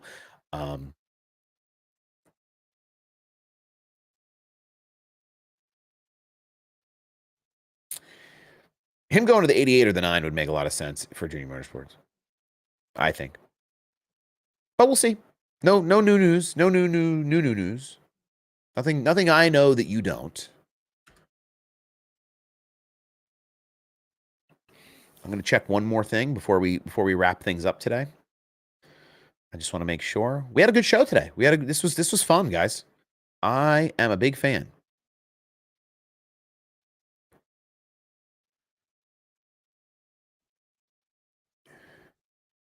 Big fan of this new format that I'm trying to run, where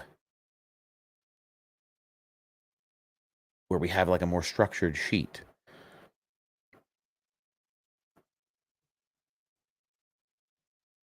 Let me go here. Sorry, sports.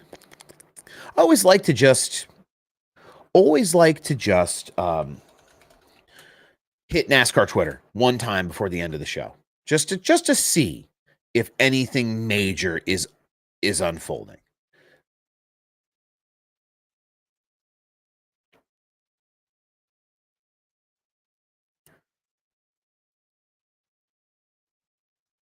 I believe he's talented enough to win an Xfinity championship. He could. Is this hat for sale? I do not believe these beautiful Sway ATYL media hats are for sale just yet.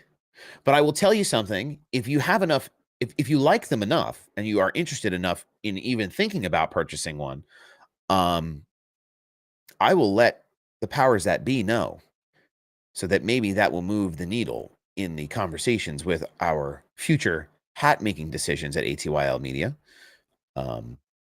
So yeah, that'll help if that's the case.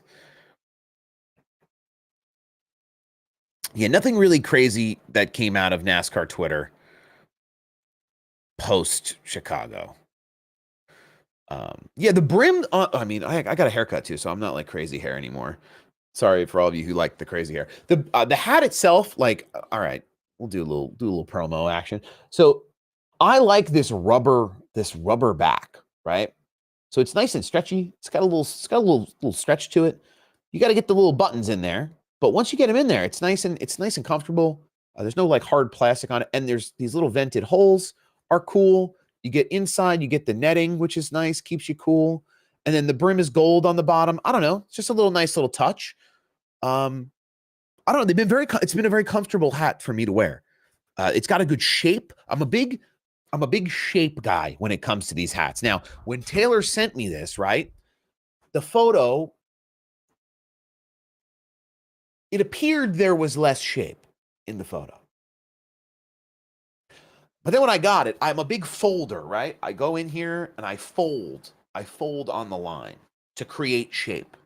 I fold the seam a little bit just to kind of give it a little rigidity. And this one is like, I have that Race Hell Praise Dale hat, and that one is very like billboardy, which is good. I like that. But this is a little softer and it makes it a little more comfortable. And I'm a big fan of the way it lays on the head. I could wear it all day. The biggest mistake I made was that I'm an animal and I can't keep a white hat clean. So I'm gonna have to figure out a way to wash this thing, but it's not like, it's a material that you could wash. Like, you don't need to put it in the washing machine. You can go get like a wet wipe or like a little bit of soap or something and just give it a little scrub a dub and you're good to go. So I will tell Taylor, though. Taylor is the master and commander of all of the apparel conversations right now. So if folks are really interested in it, sign me up, baby. Because I'd love to get, I mean, in a perfect world, sorry, Taylor. I would love to see like Slide Job Sal hats with this hat stock. They gave out black rope ones also to other creators. So if you follow John the Motorsports Enthusiast or Taylor, Buddy, you'll see them appear in content for a handful of us who do content for A2IL Media. So those were kind of the options that they were like, hey, check out these hats. And they kind of gave them all to us to kind of give a little put them through their paces. They remind me of if you've ever heard of Melon, MELIN hats. That's like the big brand name. John Hunter Nemechek has a collaborative line with them. They're very, very expensive hats. They're very nice hats, but they're like $85 hats. I have a lot of hats, so I'm not an $85 hat guy. But this, I've tried on the Melon hats. They have like a you go in like a shoe store and you try on the hats. This feels to me like what I tried on at Melon, but not Melon priced. And it has this rubber band thing in the back that I think is unique to them as well. So very comfortable. The rope is in good shape. It doesn't like lift in the corners. I know with a lot of these rope hats, they lift a lot of the time, but yeah, I'd rather spend my money on a die cast, to be honest with you. I've been doing a lot of Facebook Marketplace trolling around too. I had to leave somebody hanging. I reached out to them about a couple of die casts. There was a Gordon 50th anniversary, like the Byron throwback, and there was a Harvick white GM good wrench and a Earnhardt black GM good wrench.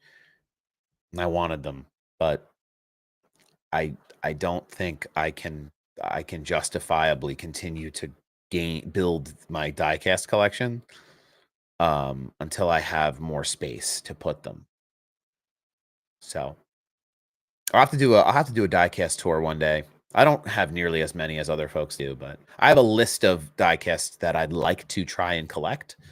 I would love a Dale Earnhardt, like a big 3 GM Goodwrench car. I don't have one of those. I'd love a Martin Truex Jr. Furniture Row like this, the black Gen 6 car.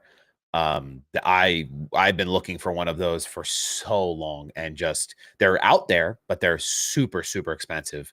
And I'm all for like having collectibles, and it's an investment. And it's okay, yeah.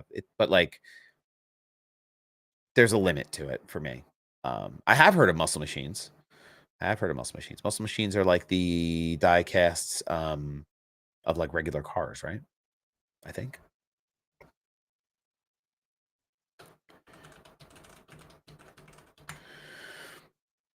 Oh, those are cool. They're like blown up looking. Like puffy looking die casts.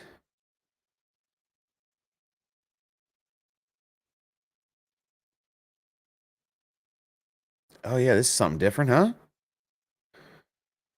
I see a lot of the Transport series. Yeah, I like collecting car stuff just in general.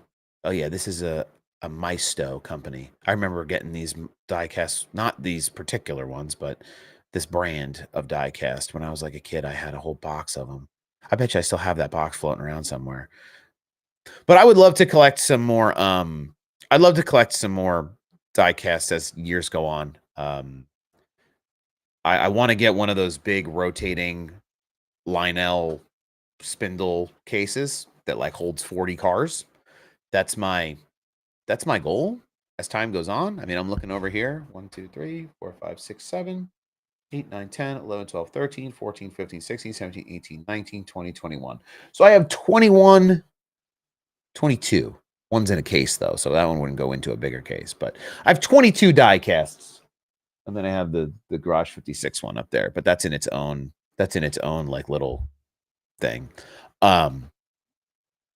So I have like 22. So that's half a die cast case. So I can get 22 more to fill the case. But once the case is full, there will not be another case for me.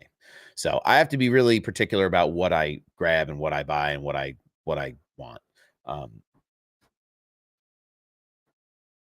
And if I just go out to the tents at the racetracks, I'll buy anything, which is dangerous. So I have to put like a list of what I want together, so I don't get too out of control, which is easy to do. But all right, guys, that's gonna wrap it for me today. We've been live for just over 2 hours. I mean, it was a great show today. I appreciate everybody in the chat being an active part of the conversation. There's 20 new followers on TikTok. I appreciate all the likes, almost 4,000 likes, all the gifts from Jack and DJ Mike and from Chris and from Polar. I appreciate everybody stopping in and saying hello. Dom Joseph, John Ray, Nick, and Thorin and Adam on the YouTube side, on the ATYL side this morning. Thank you guys for popping in and saying hey and giving some info. I thought that point that Dom made about Kevin Harvick's switch from RCR to Stewart Haas being the most damning evidence against the Childress program, and if Austin Dillon or any other driver over the time at RCR, could mean something. I mean, you see Tyler Reddick also left RCR, became something. Drivers leave RCR.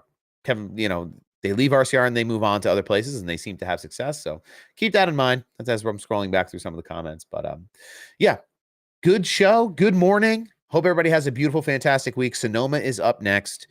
Get your fantasy lineups in. Join the Slide Job Sal Fantasy League on through the NASCAR Fantasy account. You can find it on there. Just search it. And if there's anything going on exciting coming up, I'll be sure to get some content out. I have a good I have a piece of video that I made today, a meme that I think people will like. I watched that American Thunder documentary, and I got inspired to make a meme, even though we're that Garage 56 project's kind of in the rear view. I really want to know if they're going to take that thing back to road course racing again. I don't care if it's at Le Mans, but I'd love to see that thing at Sebring or anywhere, just in doing it 24 hours of Daytona. I'd love to see that car do some type of continued endurance racing, because that thing is sick. But on that note, appreciate everybody. A2IL Media, Facebook, YouTube, Twitter, X. Please support the partners that support us. Make sure you're following Sal, and all of our friends here at ATYL Media on social media. You can go to Above the Yellow Line. Hold on. AboveTheYellowLine.com. Is that the new website? Hold on. AboveTheYellowLine.com. Yes, you can go to AboveTheYellowLine.com to see all things, all the shows. We have ATYL Live tomorrow night, Track Limits with John. We have Big Duke's on all the time. He has Nitro Nation as well. We have On Tour with Buddy Pulley, Running Retro, just a handful of the shows. We've got new folks. We've got MJ and Andrea now, who you may have seen or you may know from the TikTok world. They're now part of the IndyCar program here at ATYL. So there's some great things that they're doing and they're going to do. They're going to be in Iowa this weekend for the IndyCar race. I'm not an IndyCar aficionado, so make sure you're following along with what they're doing. If you're interested in IndyCar and you're interested in hearing about the most up-to-date stories and opinions out of that series as well. What is my YouTube channel? My YouTube channel, I don't really post to my YouTube channel, but it's at Slide Job Sal. I'm much more active on TikTok and Instagram. So you can find me there as well if you're interested in following along. But yeah, just let's see, partners, contact. What else can we do? Yeah. So we have 1, 2, 3, 4, 5, 6, 7, 8, 9, 10, 11 different shows through the ATYL media brand. So if it's got wheels and goes, we're talking about it. So make sure you're locked in, make sure you're following along, and we will see you next week post Sonoma.